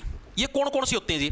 देखो, स्थायी का मतलब ऐसी समितियां जो कि साल भर के लिए कम से कम बनाई जाए, ऐसी समिति जो कि 1 साल भर के लिए बनाई जाए, कम से कम 1 साल के लिए तो कम से कम बनाई जाए, मैक्सिमम से कितने साल के लिए बनाए, तो समिति का मतलब होता है कमेटी। ठीक है, इसके अगर हम लोग उदाहरण देखें तो इसके अंदर जैसे एक तो हमारी होती है प्राकलन समिति, जो कि सबसे बड़ी समिति है। अगर कोई आपसे पूछ ले संसद की जो स्थायी समिति है उसके अंदर सबसे बड़ी समिति कौन सी है, तो प्राकलन समिति। इसके अंदर 30 लोकसभा सदस्य शुमार होते हैं, 30 लोकसभा सदस्य इसके अंदर होते हैं। ओके जी। दूसरे नंबर पर अगर कोई हमसे पूछ ले तो वो कौन सी, लोक लेखा समिति। कौन सी भाई? सेकंड नंबर पर अगर हम लोग बात करें तो वो कौन सी होगी, लोक लेखा समिति। ये भी किसके अंदर आती है हमारे पास, प्राकलन बहुत इंपॉर्टेंट है भाई, पक्की याद रखियो एग्जाम का। लोक लेखा समिति ये भी किसके अंदर आती है, स्थायी समितियों के अंदर आती है। तीसरे नंबर पर आती है सार्वजनिक उपक्रम समिति। इसका क्या काम होता है, इसका काम ये होता है जितनी भी प्राइवेट कंपनियां उनको मैनेज करना, सार्वजनिक उपक्रम समिति। ठीक है, उपक्रम समिति। तो टोटल हमारे पास वैसे तो और भी बहुत सारी, लेकिन ये 3 इंपॉर्टेंट है, ये 3 हमारे पास क्या, स्थायी समितियां। अब ऑप्शन देखो, संयुक्त संसदीय समिति, गलत है जी। लोक लेखा समिति, ये लोक लेखा समिति। ऑप्शन नंबर बी हमारा करेक्ट है, ये क्या हमारी एक स्थायी समिति है। अस्थायी समितियां क्या होती हैं, जो किसी कार्रवाई के लिए बनाई जाए, जो किसी कार्यवाही के लिए बनाई जाए। जैसे मान लिया, अब जैसे अब आप लोगों ने देखा होगा कि नया यो क्या बोले अगर रही तनख्वाह बढ़ाने के लिए वो आयोग नहीं बनाया, उसका क्या नाम था, मैं नाम भूल गया यार, नया वेतन आयोग। जो नया वेतन आयोग बना है वो क्या है, वो एक अस्थायी समिति है। यानी इसका काम सिर्फ ये है, जो एक फिक्स काम के लिए जिस समिति का गठन किया जाए। अब जब तक ये जो नई जो तनख्वाह है कर्मचारियों के लिए सेट नहीं हो जाती, यो आयोग ये सेट करेगा, ये जो नई कमेटी बनाई है अस्थायी समिति या सेट करेगी कि हाँ भाई सरकारी कर्मचारियों की तनख्वाह इतनी बढ़नी चाहिए। जैसे ही वो काम हो जाएगा पूरा, ऑटोमेटिक समिति खत्म, तो उसको बोलते हैं अस्थायी समिति। ठीक है, और स्थायी समिति ये परमानेंट रहती है, हर साल बनती है। ठीक है, तो प्राकलन समिति सबसे बड़ी, जिसमें 30 लोकसभा सदस्य होते हैं, बाकी लोक लेखा समिति और सार्वजनिक उपक्रम समिति, टोटल 3 है। ये बहुत इंपॉर्टेंट है, याद रखना। ओके जी, चीज याद रह जाएगी। आगे चलते हैं। अगला देखो क्या है, मानव मादा में निषेचन कहां होता है, फर्टिलाइजेशन कहां पर होता है। फर्टिलाइजेशन का मतलब समझते हो, फर्टिलाइजेशन का मतलब जहां पर अंडा और शुक्राणु आपस में मिलते हैं उसको फर्टिलाइजेशन बोलते हैं। ये क्या सिस्टम होता है जी, जैसे ये हो गया नर और ये हो गया मादा। नर होता है आदमी, आदमी के अंदर क्या होते हैं, एक्स और वाई। ठीक है, और ये होते हैं स्पर्म रखता है, स्पर्म को क्या बोलते हैं हिंदी में, शुक्राणु बोलते हैं। ओके जी। या होगी मादा, मादा के पास होते हैं एक्स। ठीक है, और ये एक्स के क्रोमोजोम है भाई, क्रोमोजोम का जोड़ा है, यो क्रोमोजोम का समझ लो केस होता है, यो भी क्रोमोजोम है। ठीक है, और इसके पास होता है अंडाणु, जिसको ओवम भी बोल देते हैं, ओवम या फिर एग बोल लो, एग। महिला के पास क्या होता है, एग होता है, अंडा होता है। अब जब भी नर और मादा संभोग प्रक्रिया बिठाएंगे तो उस प्रक्रिया के दौरान जो नर है वो अपने शुक्राणु है महिला के अंदर छोड़ देता है। ठीक है, और वो शुक्राणु क्या है, महिला के अंदर फैलोपियन ट्यूब होता है। ठीक है, अक्सर लोग आप लोगों ने देखा होगा कि महिला को गाली देते हैं, कितना लड़की पैदा करी, तेरे मां में दिक्कत है। नहीं, महिला की इसमें कोई कमी नहीं होती। अगर जैसे जो नर के पास एक्स और वाई दोनों होते हैं, अगर नर का एक्स जाके महिला के एक्स के साथ मिलता है तो लड़की पैदा, क्योंकि महिला पास तो सिर्फ एक्स है, इसके पास तो वाई है ही नहीं। और अगर नर का वाई जाके मिल जाता है तो उसके इसमें लड़का हो जाता है। अब ये वाई की मात्रा होती है नर के अंदर कम होती है, नेचुरली कम होती है, हर एक नर के अंदर कम होती है। ठीक है, लेकिन इसकी स्पीड फालतू होती है, वाई स्पर्म की जो स्पीड होती है वो फालतू होती है एक्स की तुलना में। ठीक है, यानी तेज गति से जाके चिपक सिका है। अब जो व्यक्ति एक तो जो फिजिकल एक्टिविटी ज्यादा करता हो, फिजिकल एक्टिविटी का मतलब जैसे जिम वगैरह ज्यादा हमारा है, या स्पोर्ट्स है, क्रिकेट हो गया, फुटबॉल है, किसी गेम के अंदर ज्यादा है। ठीक है, ये सिर्फ संभावना है, डॉक्टर ऐसा अंदाजा मारते हैं, कोई गारंटी नहीं इस चीज की। एक्सेप्शनल केस बहुत सारे हैं, इसे खिलाड़ी भी जो खेल रहे हैं उनका छोरे पैदा हो रहे हैं। ठीक है, तो ऐसे केस के अंदर क्या वाई की मात्रा शरीर में कम हो जाती है। चीजें समझ भाई, जो ज्यादा धूम्रपान करा, बीड़ी सिगरेट या शराब वगैरह ज्यादा पीवा तो उनका केस में भी वाई की मात्रा कम होती है, उनका फिर छोरी छोरी पैदा होया करें। ठीक है, ऐसा डॉक्टर मानते हैं कि संभावना है, 90% पॉसिबिलिटी, 10% एक्सेप्शनल केस भी होगा। ठीक है, तो फैलोपियन ट्यूब आ जाएगा, इसको ऑप्शन नंबर डी हमारा करेक्ट, इसको निषेचन बोलते हैं। ठीक है, ओके जी, आगे चलते हैं। हीरोइन किस पौधे से प्राप्त की, हीरोइन या वाली को नहीं, फिल्म वाली हीरोइन, वो वाली हीरोइन को नहीं भैया, हीरोइन वा नसाड़ी, वाह हीरोइन की बात होने लग रही है। तो हीरोइन है ये हमें किस पौधे से प्राप्त होती है, प्रश्न आपसे पूछा गया। ये थोड़ा आउटस्टैंडिंग प्रश्न है, ज्यादा मुश्किल जिक्के नहीं आ रही थी यार, मतलब नॉर्मल सी जिक्के आ रही थी, इतनी भी मुश्किल नहीं थी। तो कौन सा भाई, पापावर सोमनीफेरम। कैसे याद रखोगे, पापावर। अब जैसे आपको कोई बोलता ले बेटा ले हीरोइन सूंघ लेता, हम क्या कहोगे, ना भाई ना, पापा मारेगा। ठीक है, पापा बहुत बूंदी डाल मारेगा, पापावर सोमनीफेरम। और पापा ना तो इसकी जिसे सुगंध आ जाएगी, जिसे सूंघ ली ना ऐसा बिड़ा बिड़ा मारेगा पापा, यानी पापावर सोमनीफेरम याद रखियो। ओके जी, आगे चलते हैं। 1857 के विद्रोह से पहले कई भारतीय राज्यों के विलय का मुख्य कारण कौन सी ब्रिटिश नीति थी। बड़ा अच्छा प्रश्न पूछा गया यार, बड़ा मजेदार प्रश्न है। ठीक है, ये कौन सी थी, ये थी जी आपकी लैप्स का सिद्धांत, डॉक्ट्राइन ऑफ लैप्स, जिसको हम लोग बोलते हैं हड़प की नीति। ये क्या कुछ सिस्टम था, डलहौजी के द्वारा, डलहौजी नाम का जो अंग्रेज अधिकारी था उसके द्वारा एक नीति चलाई गई। नीति का मतलब हो गया कि योजना चलाई गई। डलहौजी क्या बोला, बोला ऐसा राज्य जिसके पास लड़का वारिस नहीं होगा, ठीक है, उस राज्य के ऊपर हम लोग कब्जा कर लेंगे। या फिर उसको हम लोग अपने अंग्रेजी सल्तनत के अंदर मिला लेंगे, ठीक है। इसी को बोला था लैप्स का सिद्धांत या हड़प की नीति। इन्होंने इस नीति के तहत बहुत सारे राज्यों को मिला लिया। सबसे पहले इन्होंने किसको मिलाया था? सतारा को मिलाया था। यह याद रखना बहुत ज्यादा इंपॉर्टेंट है। हड़प की नीति के तहत अंग्रेजों ने सबसे पहले किसको मिलाया? सतारा। इसको कैसे सतारा मतलब सताना ही ना, सबसे पहले सतारा को सताना शुरू किया, फिर संबलपुर हो गया, ठीक है, फिर आपका उदयपुर को भी शुमार कराया, फिर झांसी को शुमार कराया, फिर झांसी की रानी आई जो लड़ाई लड़ी तो इसीलिए तो हुई थी। बोले इसका भी उत्तराधिकारी को नहीं कब्जा करो, झांसी रानी को कब्जा होने दिया। तो ये सारा सिस्टम था। चीजें समझ में आई? ओके जी, ऑप्शन नंबर डी हमारा करेक्ट हो जाएगा। आगे चलते हैं। किस ऐतिहासिक मामले ने संसद की संविधान संशोधन शक्ति यानी मौलिक अधिकारों सहित को मान्यता दी? ये बड़ा अच्छा प्रश्न पूछा गया है कि संसद है वो संविधान के अंदर संशोधन कर सकती है, ठीक है, जिसके अंदर मौलिक अधिकार भी शुमार है। तो ऐसा कौन सा मामला था जिसकी वजह से सुप्रीम कोर्ट ने ये पावर संसद को दे दी? हर कोई अगर इस टाइप का कोई भी केस आ जाए तो उसके अंदर मैक्सिमम केसों के अंदर एक ही व्यक्ति है, वो है केशवानंद भारती, ठीक है। ये मामला आपको हर जगह देखने मिला versus state of Kerala. Okay okay जी, आगे चलते हैं। समताप मंडल और मध्य मंडल के बीच की सीमा क्या कहलाती है? समताप मंडल का मतलब समझते हो? समताप मंडल का मतलब होता है मीजोस्फीयर, और स्ट्राटोस्फीयर होता है आपका मीजोस्फीयर होता है मध्य मंडल, और समताप मंडल होता है आपका stratosphere. Mesosphere from the stratosphere. ये प्रश्न आपसे पूछा गया, बड़ा अच्छा प्रश्न। देखो आपको बताता हूं, ऐसे होते हैं हमारे पास 1 2 3 4 5। सबसे नीचे कौन सा होता है? अक्षोभ मंडल।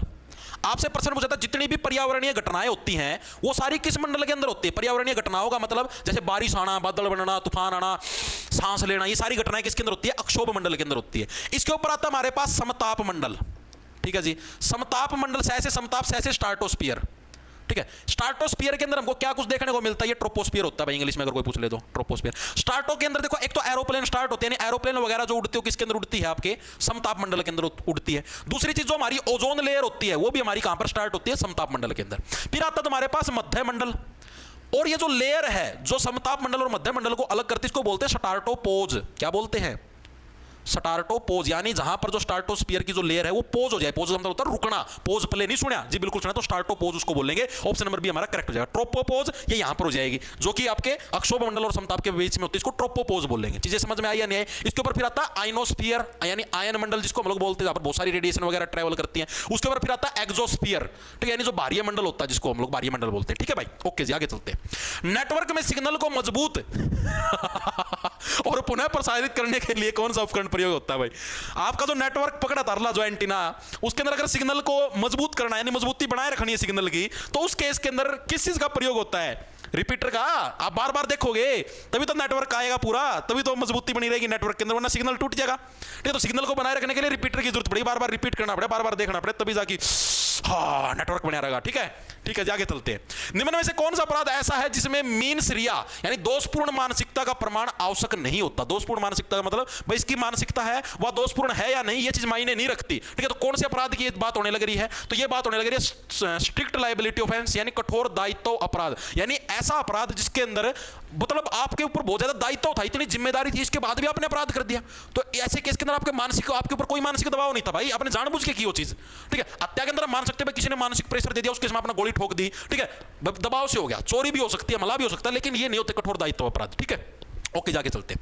सिविल सेवा परीक्षा में चयन के कितने चरण होते हैं? ले भाई, सिविल सेवा परीक्षा ये तो यूपीएससी के प्रश्न भी लागे पूछने। इसके अंदर है भाई आपके टोटल कितनी स्टेज होती है? प्रश्न 3 स्टेज होती है भाई, ठीक है, सभी को पता है। प्री होता है, प्री के बाद मेंस होता है, और मेंस के बाद क्या होता है? इंटरव्यू होता है। तो 3 स्टेज होती है। ओके जी, आगे चलते हैं। नामधारी आंदोलन किस सिख परंपरा के संस्थापक से प्रेरित था? तो जो नामधारी आंदोलन था, जो सिखों के हमारे मतलब अंतिम गुरु थे, 10वें गुरु थे, कौन थे? गुरु गोविंद सिंह, ठीक है। इन्होंने जो खालसा पंथ बनाया था उससे जो प्रेरित था वो कौन सा था? नामधारी आंदोलन। तो इसके तहत क्या है भाई, हम लोग नाम लेंगे, किसका नाम ले लिया? गुरु गोविंद सिंह का नाम ले लिया भाई, वो ठीक है। इसके तहत आपका खालसा पंथ हो गया। गुरु नानक देव क्या थे? सिखों के प्रथम गुरु थे। कैसे याद रखोगे कि जो अपना नाना होया करे, अपना नाना है तो अपनी जो पीढ़ी उसका पहला व्यक्ति होया करे, नाना मम्मी जामी मम्मी ना तामजा भेजी दे तो ये हो जी, बिल्कुल सही है। तो गुरु नानक देव फर्स्ट थे, गुरु गोविंद सिंह आपके 10वें थे, ये याद रखना बहुत इंपॉर्टेंट है। ओके जी, आगे चलते हैं। राष्ट्रीय पिछड़ा वर्ग आयोग किस मंत्रालय के अंतर्गत काम करता है? बड़ा अच्छा प्रश्न पूछा है। राष्ट्रीय जो पिछड़ा वर्ग आयोग, पिछड़ा वर्ग का मतलब जैसे SC ST कैटेगरी के जो लोग हैं, ठीक है, अगर उनके अधिकारों की बात होती है तो उस केस के अंदर है वो जो आयोग बनाया गया है वो किस मंत्रालय के अधीन काम करता है? ये प्रश्न आपसे पूछा गया है। तो ministry of social justice and empowerment, option number B हमारा करेक्ट हो जाएगा। यानी कि ऐसा मंत्रालय जिसका काम क्या है, जिसका काम क्या है आपका? Ministry of social justice and empowerment, यानी कि राष्ट्रीय पिछड़ा वर्ग आयोग सामाजिक न्याय एवं अधिकारिता मंत्रालय, ठीक है। सोशल जस्टिस यानी सामाजिक न्याय, आप हिंदी में ये बोल सकते हो, न्याय और अधिकारिता मंत्रालय भाई, ठीक है, हिंदी में ही लिख लेना भाई, गलती इसकी हिंदी लिख के लानी भूल गया। ठीक है, इस मंत्रालय के अधीन काम करता है। ओके जी, आगे चलते हैं। अगला प्रश्न आता है हमारे पास, मास्ट कोशिकाओं से निकलने वाला कौन सा रसायन छींक और आंखों में पानी आने जैसे एलर्जी लक्षण उत्पन्न करता है? बड़ा अच्छा प्रश्न पूछा गया है। ऐसा कौन सा, मतलब मास्ट को कौन सा रसायन है, यानी कौन सा केमिकल है जिसके निकलने की वजह से हमें छींक वगैरह आवे है या आंखा मतलब पानी निकला है? तो ऐसा कौन सा केमिकल है? तो कौन सा केमिकल है? हिस्टामिन भाई। हिस्टामिन जो केमिकल है, अगर ये हमारी बॉडी के अंदर रिलीज होता है तो उस केस के अंदर क्या हमें बार बार छींक आती है, नजला होया अगर कहीं आगा, ठीक है, बार बार क्या आंखा में पानी आने का काम होया अगर। ओके जी, चीज हमारे समझ में आ गई।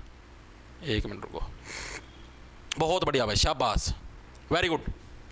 ठीक है, आगे चलते हैं। अगला प्रश्न है हमारे पास, भारत में खतरनाक अपशिष्ट के प्रबंधन को कौन सा कानून है? खतरनाक अपशिष्ट का मतलब जैसे बहुत ज्यादा डेंजरियस चीजें हैं, ठीक है, उनको मतलब उनका प्रबंध करना। जैसे मान लो खतरनाक कोई कूड़ा करकट है, उसको एडजस्ट करना, तो वो करने का काम कौन करता है भाई? तो ऐसी चीजों को मतलब कि सेट करने का काम कौन करेगा? जिसको पर्यावरण की चिंता है। तो पर्यावरण की चिंता के लिए इन्वायरमेंट प्रोटेक्शन एक्ट बना रखा है, तो इसका काम है जो भी खतरनाक अपशिष्ट पदार्थ यानी गंदे पदार्थ उनको एडजस्ट करने का काम इन्वायरमेंट प्रोटेक्शन एक्ट 1986 के तहत आपका किया गया है। ओके जी, आगे चलते हैं। वन्यजीव संरक्षण अधिनियम 1972 का मुख्य उद्देश्य क्या है? जो वन्यजीव संरक्षण अधिनियम 1972, इसका मेन उद्देश्य क्या है? शिकार पर्यटन को बढ़ावा देना भाई, जो शिकार है उसको बढ़ावा देना, ये तो बिल्कुल भी नहीं होगा। ठीक है, वन्यजीव उत्पादों के निर्यात को बढ़ावा देना, ये भी गलत है भाई। वन्यजीव उत्पादों का मतलब जैसे आदमी इनको जानवरों को मार के जो भी चीजें बनती हैं उनको बढ़ावा देना गलत है। वन्यजीवों के अवैध शिकार और व्यापार पर नियंत्रण रखना बिल्कुल सही है। ऑप्शन नंबर सी हमारा, यानी जो वन्यजीव हैं इनका जो गलत तरीके से लोग शिकार करते हैं, इनका जो बिजनेस करते हैं उसके ऊपर कंट्रोल रखने का काम किसका है? वन्यजीव संरक्षण अधिनियम 1972। इसको याद भी रखना, साल भी 1972, यानी वन्यजीव है उनकी स्थिति को बेहतर करने के लिए, इंप्रूव करने के लिए ये एक्ट आपका बनाया गया था। ओके जी, ये चीज भी याद रह जाएगी। आगे चलते हैं। संविधान का कौन सा अनुच्छेद उच्च न्यायालयों को अधीनस्थ न्यायालयों पर नियंत्रण देता है? मतलब क्या है उच्च न्यायालय का? मतलब जैसे जो हमारे हाई कोर्ट है, हाई कोर्ट है भाई, इनका कंट्रोल रहेगा किसके ऊपर? जो भी हमारी जिला अदालत है, जिला अदालत हो गया, सेशन कोर्ट हो गया हमारे, ठीक है, जिला अदालत का मतलब समझ गए ना। जैसे मान लिया आप किसी भी जिले से रहते हो, जिले के अंदर जो अदालत मिलेगी ना, तो कौन से अनुच्छेद के तहत? हाई कोर्ट के पास है इन सबको कंट्रोल करने की पावर है। एक राज्य के अंदर जितनी भी अदालतें हैं उन अदालतों को कंट्रोल करने की पावर है हाई कोर्ट के पास। तो कौन से अनुच्छेद के तहत है? तो अनुच्छेद नंबर 235। ठीक है भाई, 35 की गड्डी आने दिए, ठीक है, सारा सौदा नाम कंट्रोल रखा है, टेंशन ना लो, कोई भी मामला उसको एडजस्ट करने का काम हम करेंगे। 35 की गड्डी आने दी, इस तरीके से याद रखो, ये सिर्फ ट्रिक है याद करने की। ओके जी, आगे चलते हैं। कृषि में निम्न में से क्या शामिल है? खेती के अंदर कौन सी चीज शामिल होती है? केवल फसल उत्पादन? क्या सिर्फ फसल उत्पादन को ही खेती बोलते हैं? दूसरा, फसल उत्पादन व पशुपालन। तीसरा, फसल उत्पादन, पशुपालन, मधुमक्खी पालन, मुर्गी पालन। ये सारी क्या? ये सारी खेती है भाई, ये सारी खेती के अंदर आती, कृषि के अंदर आती। मैक्सिमम बच्चे इसके अंदर ए ठोक की आगे, फिर घरा की रोवे हैं, गलत हो गया, गलत हो गया, गलत तो होएगा। ठीक है, 14 तारीख की शिफ्ट नंबर 2 पे आ चुके हैं भाई हम। शिफ्ट 1 के सारे क्वेश्चन खत्म हो चुके हैं। कहां पर हो लिए थे खत्म? ये यहां पर खत्म हो लिए थे भाई शिफ्ट 1 के। ठीक है, अब शिफ्ट 2 आपकी स्टार्ट हो चुकी है 14 तारीख की। ठीक है, आगे चलते हैं। भारत में पर्यावरण संरक्षण से संबंधित अधिनियम कौन सा है? पर्यावरण संरक्षण से संबंधित अधिनियम कौन सा? अभी आपको करवाया था, कौन सा था? Environment protection act 1986। बिल्कुल सिंपल है, कुछ मुश्किल है इसके अंदर जी? बिल्कुल नहीं है। वन्यजीवों से संरक्षण वाला 1972 वाला याद रखना, वन्यजीवों की सिचुएशन को बेहतर करने के लिए, इंप्रूव करने के लिए। ओके जी, आगे चलते हैं। अगला था हमारे पास, भारत में पर्यावरणीय आपदा के पीड़ितों को क्षतिपूर्ति देने से संबंधित कानून कौन सा है? पर्यावरण से कोई भी आपदा होती है, ठीक है, यानी कोई भी मान लिया बाढ़ आ गई, तूफान आ गया, तो उस केस के अंदर उस मतलब कि उस चीज की भरपाई करने के लिए किस एक्ट के तहत आपको मतलब की सहायता दी जाती है? प्रश्न पूछा गया है, बहुत बढ़िया भाई। तो किस एक्ट के तहत? वही दिया जाएगा, पर्यावरण प्रोटेक्शन एक्ट 1986। सिंपल है।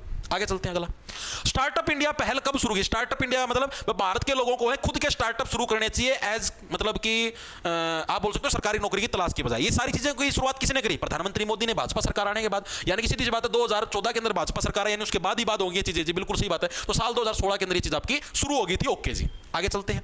संविधान व्यक्तिगत अधिकारों और राज्य की शक्ति के बीच संतुलन कैसे स्थापित करता है? व्यक्तिगत अधिकार हो गए, यानी जैसे मान लें मेरे कोई अधिकार है और कोई भी राज्य है उसकी शक्ति है, उनके बीच में संतुलन कैसे स्थापित करता है? अपना कानून, जो अपनी कानून की बुक है। पूर्ण व्यक्तिगत अधिकार, पूर्ण राज्य शक्ति, उचित प्रतिबंधों के साथ अधिकार, या न्यायपालिका की पूर्ण शक्ति। मतलब किसके माध्यम से ये सारी चीजें आपकी बैलेंस होती है? प्रश्न आपसे पूछा गया है, तो इसके तहत क्या हो जाएगा आपका? बहुत बढ़िया भाई, बहुत बढ़िया, बिल्कुल। तो ऑप्शन नंबर सी हमारा करेक्ट हो जाएगा, राइट्स विद रीजनेबल रेस्ट्रिक्शन। यानी कि व्यक्तियों को भी अधिकार, जैसे आप नॉर्मल इंसान है, अपने को भी अधिकार दिए गए हैं, ठीक है, सरकार को भी अधिकार दिए गए हैं, लेकिन कुछ रेस्ट्रिक्शन के साथ। नू को नहीं भाई अपराध दिया तो उसका जमानो डंडा लगा दे, उसके भी अधिकार है, अपराधी के भी। यानी हर एक को अधिकार दे रखे हैं, लेकिन दायरे के अंदर, कुछ लिमिटेशन के साथ, ठीक है, कुछ रेस्ट्रिक्शन के साथ। ऑप्शन नंबर सी करेक्ट हो जाएगा। ओके जी, आगे चलते हैं। माउंट किलिमंजारो किस देश के अंदर से? माउंट किलिमंजारो है, ये किस देश के अंदर स्थित है? ये प्रश्न आपसे पूछा गया, तो किसके अंदर? आपका तंजानिया के अंदर, सबको पता। ऑप्शन नंबर बी, ज्योग्राफी के अंदर मल्टीपल टाइम पढ़ा रखा है, ठीक है। ओके जी, आगे चलते हैं। अगला, भारत के राष्ट्रपति का चुनाव किसके द्वारा किया जाता है? ये बड़ा अच्छा प्रश्न पूछा, किसके द्वारा है राष्ट्रपति का चुनाव किया जाता है?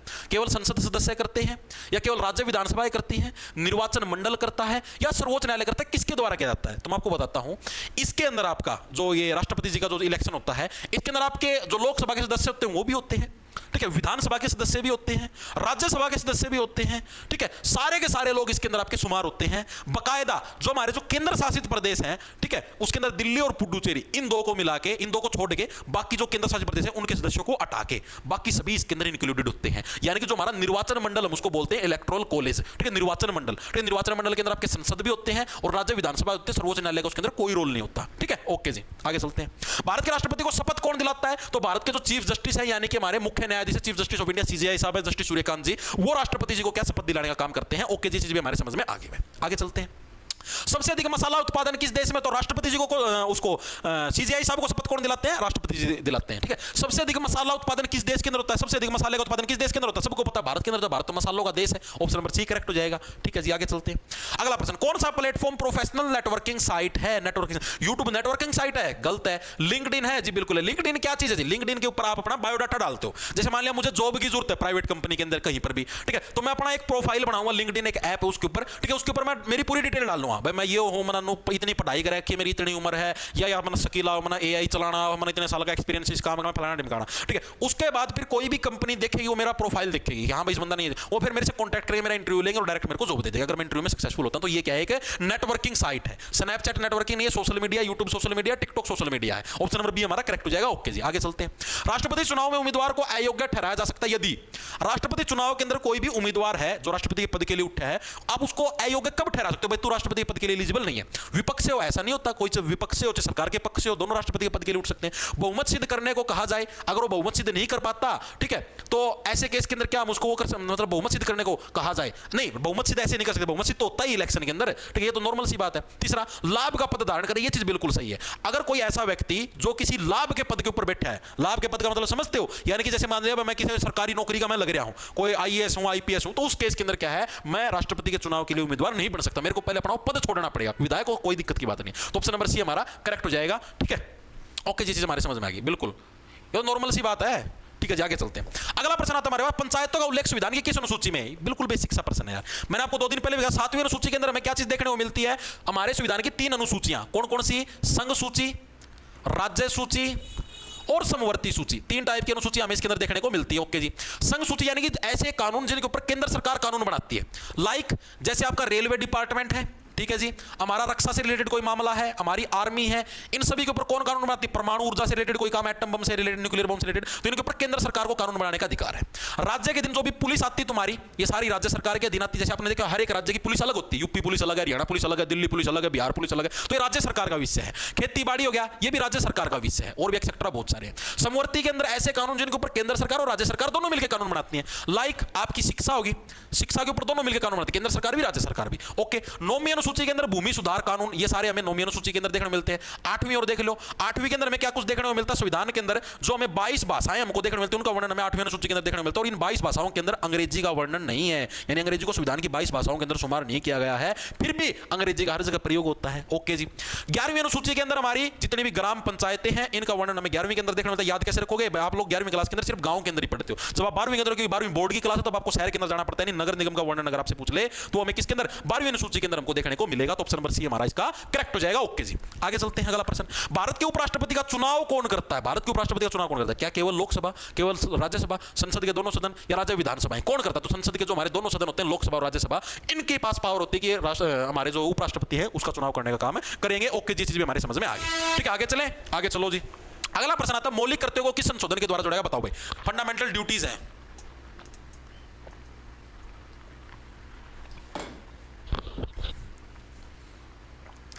शाबाश।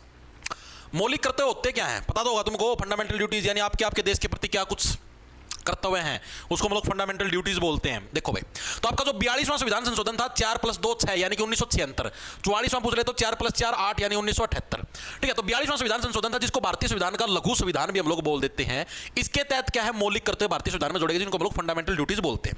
और मौलिक कर्तव्य हमने किस देश के संविधान से लिए गए हैं? किस देश के संविधान से लिए हमने मौलिक कर्तव्य? ये रहा किस देश के संविधान से लिए? तो यूएसएसआर यानी सोवियत संघ। सोवियत संघ किसका पुराना नाम है, जिसको हम लोग वर्तमान में रूस के नाम से जानते हैं। तो रूस देश के संविधान से क्या हमने मौलिक कर्तव्य लिए हैं। भारतीय संविधान में टोटल जिस टाइम मौलिक कर्तव्य ऐड करेंगे टोटल कितने थे? टोटल 10 थे जी, ठीक है, 10 थे मौलिक कर्तव्य।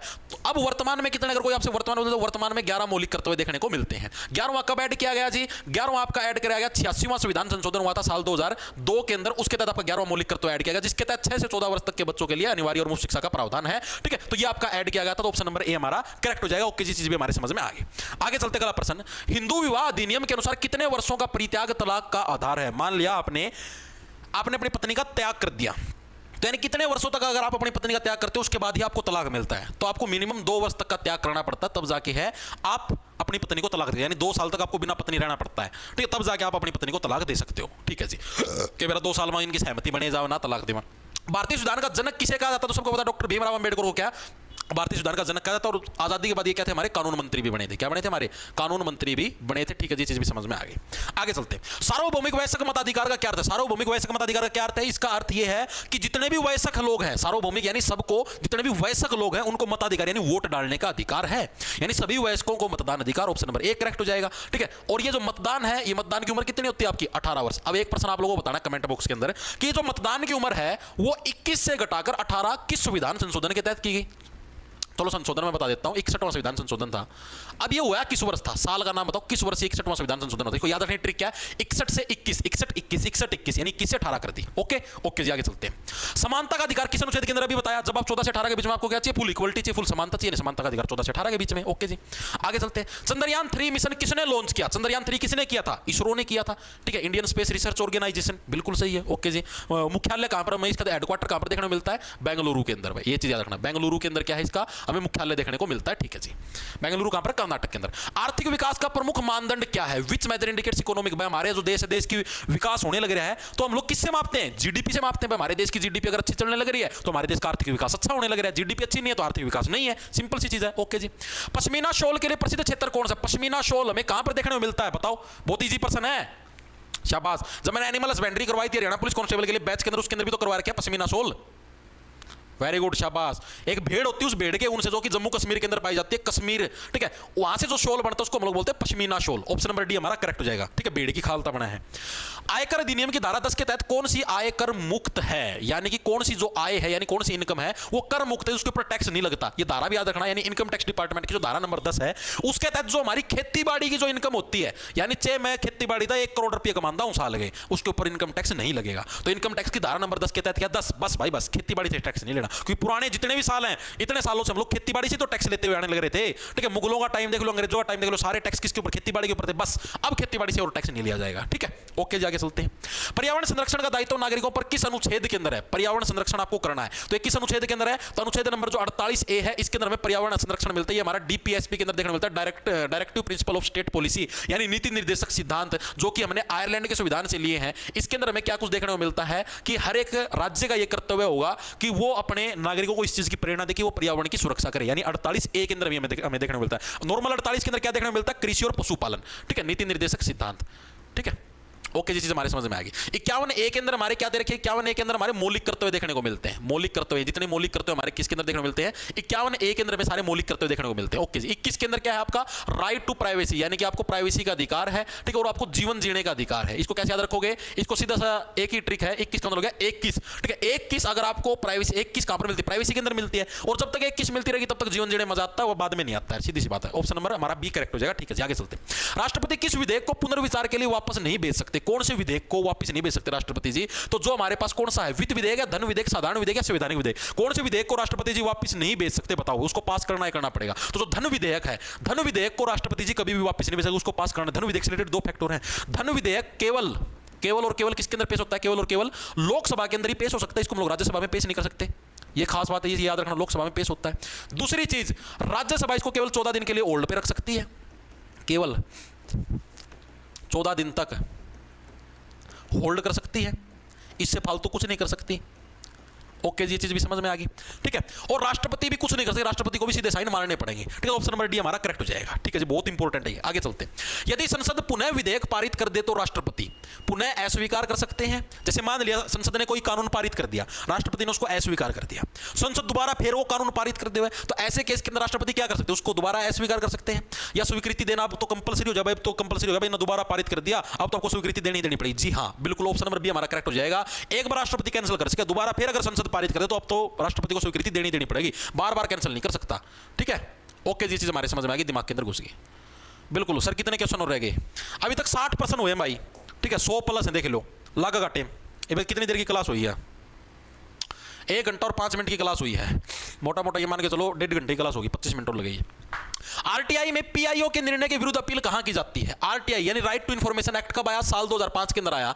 इसके तहत अगर आपको कोई इंफॉर्मेशन अच्छे से नहीं दी जाती तो ऐसे केस के अंदर आप उसकी शिकायत कहां पर कर सकते हो? तो अपीलेट अथॉरिटी को आप लोग, यानी कि जिसके लिए आपने अपील करी है, ठीक है, मतलब आप जो आरटीआई की जो अपील वाली अथॉरिटी, आप उससे उसकी क्या शिकायत कर सकते हो। ऑप्शन नंबर बी हमारा करेक्ट हो जाएगा। ठीक है जी, आगे चलते हैं। कानून के समक्ष समानता किस अनुच्छेद में? समानता किसके अंदर? मैं भाई 14 से 18 साल के बीच में हूं, मेरे को चाहिए फुल इक्वलिटी, यानी समानता अनुच्छेद नंबर 14 के अंदर भाई। ओके जी, आगे चलते हैं।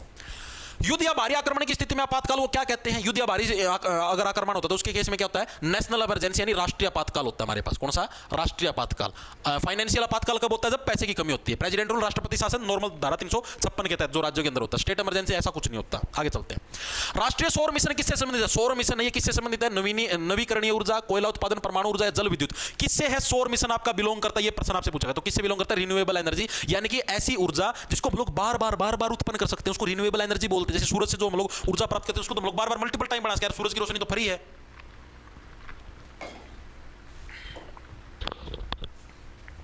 CRIS क्रिस है, ये किससे संबंधित है? ऋतिक रोशन से।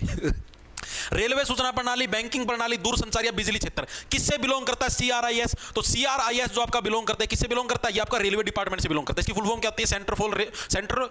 Centre for railway information system. ठीक है, यानी रेलवे की जो इंफॉर्मेशन चाहिए उसके लिए जो सेंटर है उसका नाम होता है CRIS। और ये आपका किससे बिलोंग करता है? रेलवे डिपार्टमेंट से बिलोंग करता है। लाइट चली गई है, चरड़ की आवाज आओगी, तो एक बार के लिए थोड़ा सा आप एडजस्ट कर लेना। ठीक है, और बीच में कैमरा बंद ना होने पाए। ओके जी, आगे चलते हैं। सुरक्षित इंटरनेट कनेक्शन कौन सा है जिसके तहत है आपका जो इंटरनेट का कनेक्शन वो सुरक्षित होता है? कंप्यूटर का प्रश्न पूछा गया, ऐसा कनेक्शन कौन सा? ये प्रश्न आपसे पूछा गया, तो HTTPS, एस को ध्यान में रखना। ठीक है, ये होता है आपका सुरक्षित इंटरनेट कनेक्शन। कदे आपका HTTP ठोक्या हो, एस भी पीछे लगना जरूरी है। ओके जी, आगे चलते हैं। एलर्जी क्या है? एलर्जी के कुछ सिस्टम हो। एलर्जी किसकी वजह से? खाज खुजली होगी शरीर पर, कोई ना कोई एलर्जी होगी। क्या है? इम्यून रिएक्शन, यानी प्रतिरक्षा प्रतिक्रिया, यानी हमारे शरीर की जो प्रतिरक्षा प्रणाली है, यानी हमारे शरीर को जो बीमारी से बचाती है, उनका ना भैया चीज बढ़िया को नहीं, इसी को तो एलर्जी बोलते हैं। जैसे कह दिया मान लो गेहूं तो एलर्जी है, यानी कि मेरा शरीर के गेहूं तेरे शरीर के लिए नहीं है। ठीक है, तो यही तो है प्रतिरक्षा प्रतिक्रिया। ओके, जाके चलते हैं। पर्यावरण प्रभाव आकलन किससे संबंधित है? एनवायरमेंट इंपैक्ट असेसमेंट है, ये किससे बिलोंग करता है? पर्यावरण का प्रभाव पड़ने लग रहा है। प्रदूषण नियंत्रण से, परियोजनाओं का पर्यावरणीय मूल्यांकन, आर्थिक योजना से या औद्योगिक नीति से, किससे बिलोंग करता है आपका ये जो है? एक मिनट रुकिए, एनवायरमेंट इवोल्यूशन बताओ भाई। वेरी गुड भाई, बहुत बढ़िया। तो किससे बिलोंग करता है? Environment evolution of projects. Option number B हमारा करेक्ट हो जाएगा, परियोजनाओं का पर्यावरणीय मूल्यांकन। ओके जी, आगे चलते हैं। जल अधिनियम में दंड का प्रावधान किस धारा के अंदर? जो जल अधिनियम यानी पानी से रिलेटेड अगर आप कोई भी गलत चीज करते तो उस केस के अंदर धारा नंबर 41 के अंदर भाई, एक भी अगर तामरा ताली पानी का में गेड़ दी खो दी तो दंड मिलेगा, सजा मिलेगी। ठीक है, आगे चलते हैं। मलेरिया किससे होता है? मलेरिया किससे होता है? बैक्टीरिया, वायरस, प्रोटोजोआ या फफूंद, किससे होता है मलेरिया? ये तो बेसिक सा प्रश्न है यार, वैसे बालक नॉर्मल बताया, प्रोटोजोआ से होता है मलेरिया। ठीक है, मैक्सिमम बच्चे इसका मैं कई बार के वायरस भी ठोके हुए हैं। डेंगू किसके माध्यम से फैलता है? डेंगू हवा, मच्छर, पानी या भोजन, किसके माध्यम से? मच्छर की वजह से डेंगू फैलता है। ओके जी, आगे चलते हैं। प्रमाण का भार, बर्डन ऑफ प्रूफ का क्या अर्थ है? बर्डन ऑफ प्रूफ, प्रमाण का भार, आपको प्रूफ करना पड़ेगा। ठीक है, कि भाई आप वो हो या नहीं, मतलब कि निरपराध हो या नहीं। तो क्या है? आरोप सिद्ध करने का दायित्व आपके ऊपर दायित्व है, ये आपको मतलब आपके ऊपर ये आरोप है या नहीं, इसको सिद्ध करने का दायित्व। आगे चले। EIA किसके द्वारा किया? इन्वायरमेंटल इंपैक्ट असेसमेंट है, किसके द्वारा किया जाता है? इन्वायरमेंट से रिलेटेड अगर कोई भी चीज होगी तो किसके द्वारा की जाएगी? Ministry of environment. बिल्कुल बेसिक सा प्रश्न, कुछ भी नहीं था इसके अंदर। आगे चलते अगला प्रश्न। निम्नलिखित में से कौन सा भारतीय 14 तारीख की दूसरी शिफ्ट पड़ेगी, 15 तारीख की तीसरी शिफ्ट, 15 तारीख की पहली शिफ्ट आपकी शुरू हो चुकी है। निम्नलिखित में कौन सा भारतीय राज्य चीन के साथ सीमा साझा नहीं करता? कौन सा राज्य चीन के साथ बाउंड्री नहीं बनाता? अरुणाचल प्रदेश जी बिल्कुल बनाता है। सिक्किम बनाता नहीं बनाता? मणिपुर बनाता है नहीं बनाता? बताओ एक बार के लिए। लिए सिक्किम बनाता जी, मणिपुर नहीं बनाता, उत्तराखंड भी बनाता, तो ये तीनों राज्य चीन के साथ बाउंड्री साझा करते हैं, लेकिन मणिपुर नहीं करता। ऑप्शन नंबर ये हमारा करेक्ट हो जाएगा। ओके जी, आगे चलते हैं। भारत में जनहित याचिका यानी PIL पब्लिक इंटरेस्ट लिटिगेशन का मुख्य उद्देश्य क्या है? इसका मैं जनहित याचिका का मतलब यानी जनता की भलाई के लिए कोई ना कोई एप्लीकेशन जो कि कोर्ट के अंदर लगाई जाती है, उसको PIL बोलते हैं। इसका मेन उद्देश्य क्या है? यह न्यायालयों को पत्रों या पोस्ट कार्डों के आधार पर कार्रवाई शुरू करने में सक्षम बनाता है। बिल्कुल सही है। जैसे मान लिया मना समाज का में कुछ गलत होता दिखा है और मैं कोई चिट्ठी लिख दूं सुप्रीम कोर्ट के अंदर कि ऐसे ऐसे कुछ गलत होने लग रहा है, और सुप्रीम कोर्ट के जज साहब उसके ऊपर संज्ञान ले लेके हाँ ये चीज तो गलत है, तो ऐसे केस को बोलते हैं PIL यानी जनहित याचिका। कृषि के लिए सहकारी बैंकों को पुनर्वित्त सुविधा यानी खेती बाड़ी के जितना भी सारा सौदा उसको कौन बैलेंस कर रहा है? नाबार्ड कर रहा है यार, सब ना रहा है। नाबार्ड की स्थापना कब हुई थी? साल 1982 के अंदर। ऑप्शन नंबर सी हमारा करेक्ट है। खेती बाड़ी के सारे बैंकों को एडजस्ट करने का काम नाबार्ड करता, 1982 में स्थापना हुई थी। RBI की स्थापना पूछ ले तो 1935 के अंदर हुई थी। किस अधिनियम के तहत हुई थी? 1934 के अधिनियम के तहत हुई थी। ठीक है, ये चीज भी याद रखना। अधिनियम कौन सा था? 1934 था। RBI का राष्ट्रीयकरण कब किया गया? 1949 के अंदर इसका राष्ट्रीयकरण किया गया, सरकारी बैंक बना दिया गया। ठीक है, तो ये साल याद रखना, RBI के बहुत इंपॉर्टेंट है। ठीक है, राष्ट्रीयकरण। RBI के पहले गवर्नर साहब कौन थे? ओसबोर्न स्मिथ थे। ठीक है, आजादी के बाद पहले भारतीय गवर्नर कौन बने? CD देशमुख बने। ओके जी, आगे चलते हैं। आयकर अधिनियम की धारा 270 के तहत आय कम दिखाने पर क्या दंड है? जैसे मान लिया मेरी इनकम, मान लिया भाई इनकम है मेरी 20 लाख और मैं उसका मैं दिखाऊं 10 लाख, तो उस केस के अंदर भाई मेरे को क्या सजा मिलेगी? ये प्रश्न आपसे पूछा गया। अगर आप इनकम कम दिखाते हो इनकम टैक्स के अंदर, तो ऐसे केस के अंदर उनको पता लग जाता है, तो ऐसे क्या है 50% ऑफ टैक्स पेएबल, यानी जितनी भी तुम्हारी मतलब टैक्स पेएबल इनकम थी उसका 50% आपसे जुर्माने के रूप में लिया जाएगा। ओके जी, आगे चलते हैं। भारत में पर्यावरण संरक्षण का मुख्य अधिनियम कौन सा? पर्यावरण संरक्षण के लिए कौन सा अधिनियम है? Prevention and control pollution act 1981। Wild life तो जंगलों से रिलेटेड तो डायरेक्ट गया। Water pollution act 1976। इन्वायरमेंट तो पर्यावरण वाला तो कौन सा? Environmental protection act 1986। अभी तो करवाया था थोड़ी देर पहले। एक सेकंड करना, कुछ आ गया लगता है।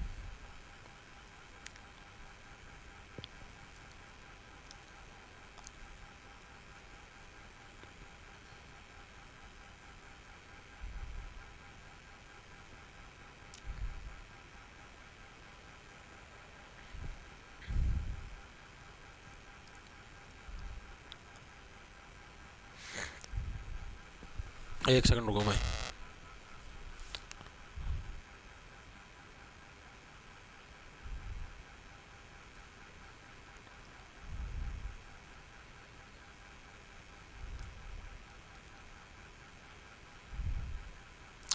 चलें भाई आगे, चलो जी। अगला प्रश्न हमारे पास, उत्तर प्रदेश में तहसीलदार की मुख्य भूमिका क्या? तहसीलदार का काम क्या होता है? सारा का सारा क्या होता है? राजस्व प्रशासन यानी रेवेन्यू एडमिनिस्ट्रेशन, सारा जो पैसा पूसा उस चीज को बैलेंस करना काम तहसीलदार का होता है। जमीन की रजिस्ट्री वगैरह वगैरह करना। कैम पौधों में कार्बन डाइऑक्साइड रात में किस रूप में संग्रहित? जो कैम पौधे हैं, पौधे होते हैं अलग अलग, जैसे C3, C4, कैम, ये 3 टाइप के अलग अलग पौधे होते हैं भाई। ये मैंने आपको जो कृषि पशुपालन करवा रखा है ना बैच के अंदर, उसके अंदर करवा रखा है ये कैम पौधे। जो कैम पौधे होते हैं, कैम पौधों के अंदर कार्बन डाइऑक्साइड रात में किस रूप में संग्रहित होती है? बड़ा प्रश्न, बड़ा अच्छा प्रश्न है ये। ठीक है, एग्जाम के अंदर कभी कभार मतलब जो गहराई वाले प्रश्न होना उसके अंदर ये देखने को मिलता है। किसके अंदर? मैलिक एसिड की फॉर्म के अंदर आपका से होती है। कैसे? मैलिक मैल का रूप में से हो रहा है टाइम पर कार्बन डाइऑक्साइड। ओके, जाके चलते। जनसंख्या संक्रमण के प्रथम चरण की विशेषता क्या है? जनता के अंदर अगर मतलब जनसंख्या से रिलेटेड अगर कोई संक्रमण फैल गया तो इसका जो पहला चरण होगा उसकी क्या विशेषता? उसकी विशेषता ये है कि high birth and high death rate, यानी कि जन्म दर भी ज्यादा, यानी लोग भी ज्यादा जन्म है और मरा भी ज्यादा, तो इसको क्या बोलते हैं? जनसंख्या संक्रमण है, स्टार्ट हो चुका है। ठीक है, और ये पहली स्टेज है। ओके जी, थोड़े दिनों में फिर जनसंख्या मतलब मरण वाले ज्यादा हो जाएंगे, ठीक है, और जो जन्म वाले हैं कम हो जाएंगे, तो ऐसे केस में दूसरा स्टेज आ जाएगा। राज्य के DPSP तत्वों का महत्व क्या? मूलभूत कर्तव्य है सरकारी नीतियों के लिए, न्यायालयों के लिए। ये आपको ऑप्शन नंबर ए हमारा मूलभूत कर्तव्य, यानी जनता के अपने देश के प्रति जो करते हो तो उसको सॉरी हाँ मूल जो आपका राज्य जो भी आपका स्टेट है उसके जो जनता के प्रति करते होते हैं मूलभूत कर्तव्य होते हैं। ओके जी, आगे चलते हैं। कौन सी रक्त कोशिकाएं रोग जनकों के विरुद्ध प्रतिक्रिया करती हैं? जो रोग जनक हैं यानी कि जो भी बीमारियां हमारे शरीर के अंदर एंटर होती है उनका जो विरोध करने का काम करती है, कौन करती है? व्हाइट ब्लड सेल्स करती हैं। और व्हाइट ब्लड सेल्स को हम लोग क्या बोलते हैं इस साइंस की भाषा के अंदर? साइंस की भाषा के अंदर व्हाइट ब्लड सेल्स को हम लोग क्या बोलते हैं? शाबाश, आया किसी का आंसर? बिल्कुल बिल्कुल, मैक्रोफेज। ऑप्शन नंबर हमारा डी है करेक्ट, मैक्रोफेज। ठीक है, आगे चलते हैं। किस संशोधन ने शिक्षा के अधिकार को मौलिक अधिकार बना दिया? 86वां संविधान संशोधन, जो कि कब हुआ था? साल 2002 के अंदर, जिसके तहत 6 से 14 वर्ष तक के बच्चों के लिए अनिवार्य और मुफ्त शिक्षा का प्रावधान है। ओके जी, चीज भी हमारे समझ में आएगी। आगे चलते हैं। संविधान का कौन सा पंचायतों की संरचना? अनुच्छेद नंबर 243 के अंदर जो हमारे ए से लेकर जो ओ तक के जितने भी आर्टिकल सारे के सारे पंचायतों की संरचना से रिलेटेड हैं। ठीक है, फिर ओ से जो आगे आई जे के एल एम एन ओ, फिर पी से जो स्टार्ट हो जाएंगे वो सारे के सारे हमारे नगर निगम से बिलोंग करेंगे। ठीक है, ओके जी। दिल्ली सल्तनत की एकमात्र महिला शासिका Razia Sultan, option number A correct हो जाएगा। ठीक है, जो कि किस वन से बिलोंग करती थी? गुलाम वन से बिलोंग करती थी। यार सारी इजी कैरी को ज्यादा मुश्किल होना। कैबिनेट बैठक की अध्यक्षता कौन करता है? कैबिनेट की जो बैठक होती है उसकी अध्यक्षता कौन करता है? मुख्यमंत्री साहब करते हैं। ऑप्शन नंबर ए हमारा करेक्ट हो जाएगा, कोई भी कैबिनेट की बैठक होगी। आगे चलते हैं। भारत के प्रथम प्रधानमंत्री कौन थे? जवाहरलाल नेहरू। पर्सनल लेवल देख लो तो हम 15 तारीख की मॉर्निंग प्रथम प्रधानमंत्री कौन थे? भारतीय नागरिक सुरक्षा संहिता BNSS के बारे में पूछ लिया कि कौन सी धारा अनुपस्थिति में मुकदमे से संबंधित है। अनुपस्थिति में मुकदमे का मतलब जैसे मान लिया अगर कोई व्यक्ति यहां पर उपस्थित नहीं है तो उस केस में भी हम उसके ऊपर मुकदमा चला सकते हैं। तो ऐसी कौन सी धारा जिसके तहत ये प्रावधान आपको दिया गया है। ठीक है, तो BNSS की धारा नंबर 356। भाई अगर तो अपराध दे तो यह चीज इतिहास में छपगी। ठीक है, और इसके तहत तेरे ऊपर मुकदमा चलेगा चाहे तो उपस्थित हो चाहे ना हो, अनुपस्थिति में मुकदमा चलेगा। तस्मानिया किस देश का द्वीप है भाई, बताओ भाई किस देश का द्वीप है तस्मानिया? तो आपका ऑस्ट्रेलिया का द्वीप, ऑप्शन नंबर बी करेक्ट हो जाएगा। ठीक है, आगे चलते हैं। हमारे पास फ्रांस और स्पेन के बीच प्राकृतिक सीमा बनाने वाली पर्वतमाला कौन सी है? ये बड़ा अच्छा प्रश्न। फ्रांस और स्पेन के बीच में जो पर्वतमाला बना हुआ कौन सी है? पायरेनीज। ठीक, ऑप्शन नंबर बी करेक्ट, जो कि फ्रांस और स्पेन के बीच में प्राकृतिक सीमा बनाती है। आगे चलते हैं। भारत में प्रतिभूति व्यापार को कौन सा कानून नियंत्रित करता है? ट्रेडिंग, जो ट्रेडिंग होती है, ट्रेडिंग को कौन कंट्रोल करता है? सेबी। सेबी का काम होता है ट्रेडिंग को कंट्रोल करना। ओके जी, आगे चलते हैं। जो तुम्हें पैसा लगाते हैं ना शेयर मार्केट वाला सारा। भारतीय संविधान की अंतिम व्याख्या करने का अधिकार किसके पास है? तो जो भारत का जो सर्वोच्च न्यायालय सुप्रीम कोर्ट है, इनके पास ये पावर दी गई। संविधान के अंदर अगर कुछ भी गड़बड़ होती है तो उसकी जो लास्ट जो एक्सप्लेनेशन है वो जो सुप्रीम कोर्ट देगा उसको, उस एक्सप्लेनेशन को सबसे सही माना जाएगा, बाकी सारी रिजेक्ट कर दी जाएंगी। आगे चलते हैं। भूमि अधिग्रहण, पुनर्वास और पुनर्स्थापन अधिनियम 2013 के तहत पीपीपी परियोजनाओं के लिए कितने प्रतिशत भूमि मालिकों की सहमति आवश्यक है? तो कितने प्रतिशत भूमि मालिकों की सहमति आवश्यक है? आया किसी साथी का आंसर? बहुत बढ़िया, 70%, 70%, वेरी गुड। 70% की सहमति की जरूरत है। ओके जी, आगे चलते हैं। हमारे पास वित्तीय आपातकाल की घोषणा को संसद कितने समय में अनुमोदित करती है? वित्तीय आपातकाल लगना है तो ऐसे केस में कितने समय तक? तो लगभग मैंने आपको बताया कोई सा भी आपातकाल 2 महीने तक का समय होता है, जो कि संसद के जो दोनों सदन होते हैं, लोकसभा राज्यसभा, उसको पारित करते हैं। ओके जी, आगे चलते हैं। किशोर न्याय अधिनियम के तहत बाल कल्याण समिति CWC का उद्देश्य क्या है? CWC जो बाल कल्याण समिति, इसका मेन उद्देश्य क्या है? इसका मेन जरूरतमंद बच्चों की देखभाल और सुरक्षा प्रदान करना। ऑप्शन नंबर सी हमारा करेक्ट हो जाएगा। ओके जी, आगे चलते हैं। हमारे पास उत्तर प्रदेश राज्य का संवैधानिक प्रमुख कौन होता है? कोई भी राज्य उसका संवैधानिक प्रमुख राज्यपाल होता है। ऑप्शन नंबर बी करेक्ट हो जाएगा। तो उत्तर प्रदेश हो चाहे हरियाणा हो। मोटर वाहन अधिनियम 1988 में थर्ड पार्टी इंश्योरेंस का क्या प्रावधान है? वाहनों के लिए वैकल्पिक, नो सभी वाहनों के लिए अनिवार्य। ऑप्शन नंबर हमारा बी है करेक्ट हो जाएगा। जितने भी वाहनों सभी के लिए थर्ड पार्टी इंश्योरेंस कंपलसरी है। आगे चलते। भारतीय निर्वाचन आयोग की स्थापना किस अनुच्छेद के तहत? निर्वाचन का मतलब होता है चुनना, चुनने का मतलब चुनाव। ठीक है, आप लोग क्या चोबो को चुन के दीवार में ठोकते? 24 अनुच्छेद नंबर 324 के तहत निर्वाचन आयोग आपका आता है। ठीक है, आपसे एक यूपीएससी पूछ लेता है। यूपीएससी की तैयारी करनी है तो कमरे के अंदर बंद रहे, अनुच्छेद नंबर 315 इसके अंदर देखने को मिलता है। ये भी पूछा था बहुत बार। भारत में स्थानीय स्वशासन से संबंधित कानून बनाने का अधिकार किसके पास है? स्थानीय स्वशासन। स्थानीय स्वशासन का मतलब वहां की जो लोकल गवर्नमेंट है उससे रिलेटेड जो भी कानून बनाना है तो उसकी पावर किसके पास होती है? तो वहां की लोकल सरकार को होगी, सीधी सी बात है, यानी स्टेट लेजिस्लेटिव असेंबली, यानी कि वहां की जो लोकल सरकार है, विधानसभा है, उसको भाई। ओके जी। सूचना प्रौद्योगिकी अधिनियम 100% हो चुके हैं। 2000 के तहत सरकार को वेबसाइट ब्लॉक करने की शक्ति किस धारा में? कोई भी गलत वेबसाइट, कोई भी गलत चीज फैलाने लगे तो उसको ब्लॉक करने की धारा कौन सी? 69 का जो ए पार्ट है उसके तहत सरकार उसको ब्लॉक कर सकती है। ठीक है, 69 से आप समझने लग रहे हो 69, 69 वाली पोजीशन में अगर कोई धारा है तो उसको ब्लॉक कर सकती है सरकार। निम्नलिखित में से कौन सी अखिल भारतीय सेवा नहीं है? आईएएस है, आईपीएस है, आईएफएस है, आईआरएस कोई सेवा नहीं होती। ऑप्शन नंबर डी करेक्ट हो जाएगा। आगे पोक्सो अधिनियम 2012 में बच्चा किस आयु से कम व्यक्ति को कहा जाता है? बच्चा, कौन सी आयु से कम व्यक्ति को बच्चा कहा जाता है? पोक्सो एक्ट के तहत ये प्रश्न आपसे पूछा गया। बड़ा बेसिक सा प्रश्न, कुछ भी इसके अंदर मुश्किल है। 18 साल से कम व्यक्ति के जितने भी कम उम्र के जितने उन सभी को क्या है? बच्चा कंसीडर किया जाता है। ओके जी, आगे चलते हैं। लाइट आ चुकी है, धन्य हो प्रभु, धन्य हो। भारत का डेट्रॉइट किस शहर को कहा जाता है? भारत का जो डेट्रॉइट है वो किस शहर को कहा जाता है? प्रश्न आपसे पूछा तो चेन्नई को क्या भारत का डेट्रॉइट कहा जाता है? चेन्नई कहां पर पड़ता है? तमिलनाडु है। तमिलनाडु की क्या राजधानी है? तमिलनाडु, बता देखिएगा। 1857 के विद्रोह का एकमात्र योग्य सेना नायक किसको माना जाता है? तात्या टोपे को क्या है एकमात्र सेना नायक माना जाता है 1857 की क्रांति का। ओके जी, आगे चलते हैं। लास्ट प्रश्न गला सुख चुका है। कौन सा मौलिक अधिकार मानव तस्करी और जबरन श्रम से सुरक्षा देता है? मानव तस्करी, शोषण के विरुद्ध अधिकार। ठीक, ऑप्शन नंबर हमारा ए है करेक्ट। अनुच्छेद नंबर की बात करेंगे तो 23 और 24 दोनों अनुच्छेद इसी के अंदर हमारे 23 वाला मानव तस्करी से बिलोंग करता है। ठीक है, मानव तस्करी। और 24 वाला 14 साल से कम उम्र के बच्चों के लिए, 14 साल से कम उम्र के जो बच्चों से मजदूरी नहीं करवाई जाएगी। तो भाई टोटल मैंने आपको 106 प्रश्न करवा दिए। 15 तारीख की जो मॉर्निंग शिफ्ट वो भी होगी, बस 15 तारीख की जो इवनिंग शिफ्ट है भाई वह रहेगी। बाकी मैंने सारे प्रश्न आपको करा दिए। इवनिंग शिफ्ट की मैं अलग से क्लास ले लूंगा। गला सूख चुका, गला साथ देना छोड़ दिया भाई। ठीक है, तो भाई आज के लिए बस करते हैं इतना ही। क्लास कैसी लगी कमेंट करके जरूर बता देना। इसी टाइप के प्रश्न आपको यूपी पुलिस कांस्टेबल के अंदर देखने को मिलेंगे। इसी टाइप के प्रश्न आपको यूपी और हरियाणा पुलिस कांस्टेबल के अंदर देखने को मिलेंगे। और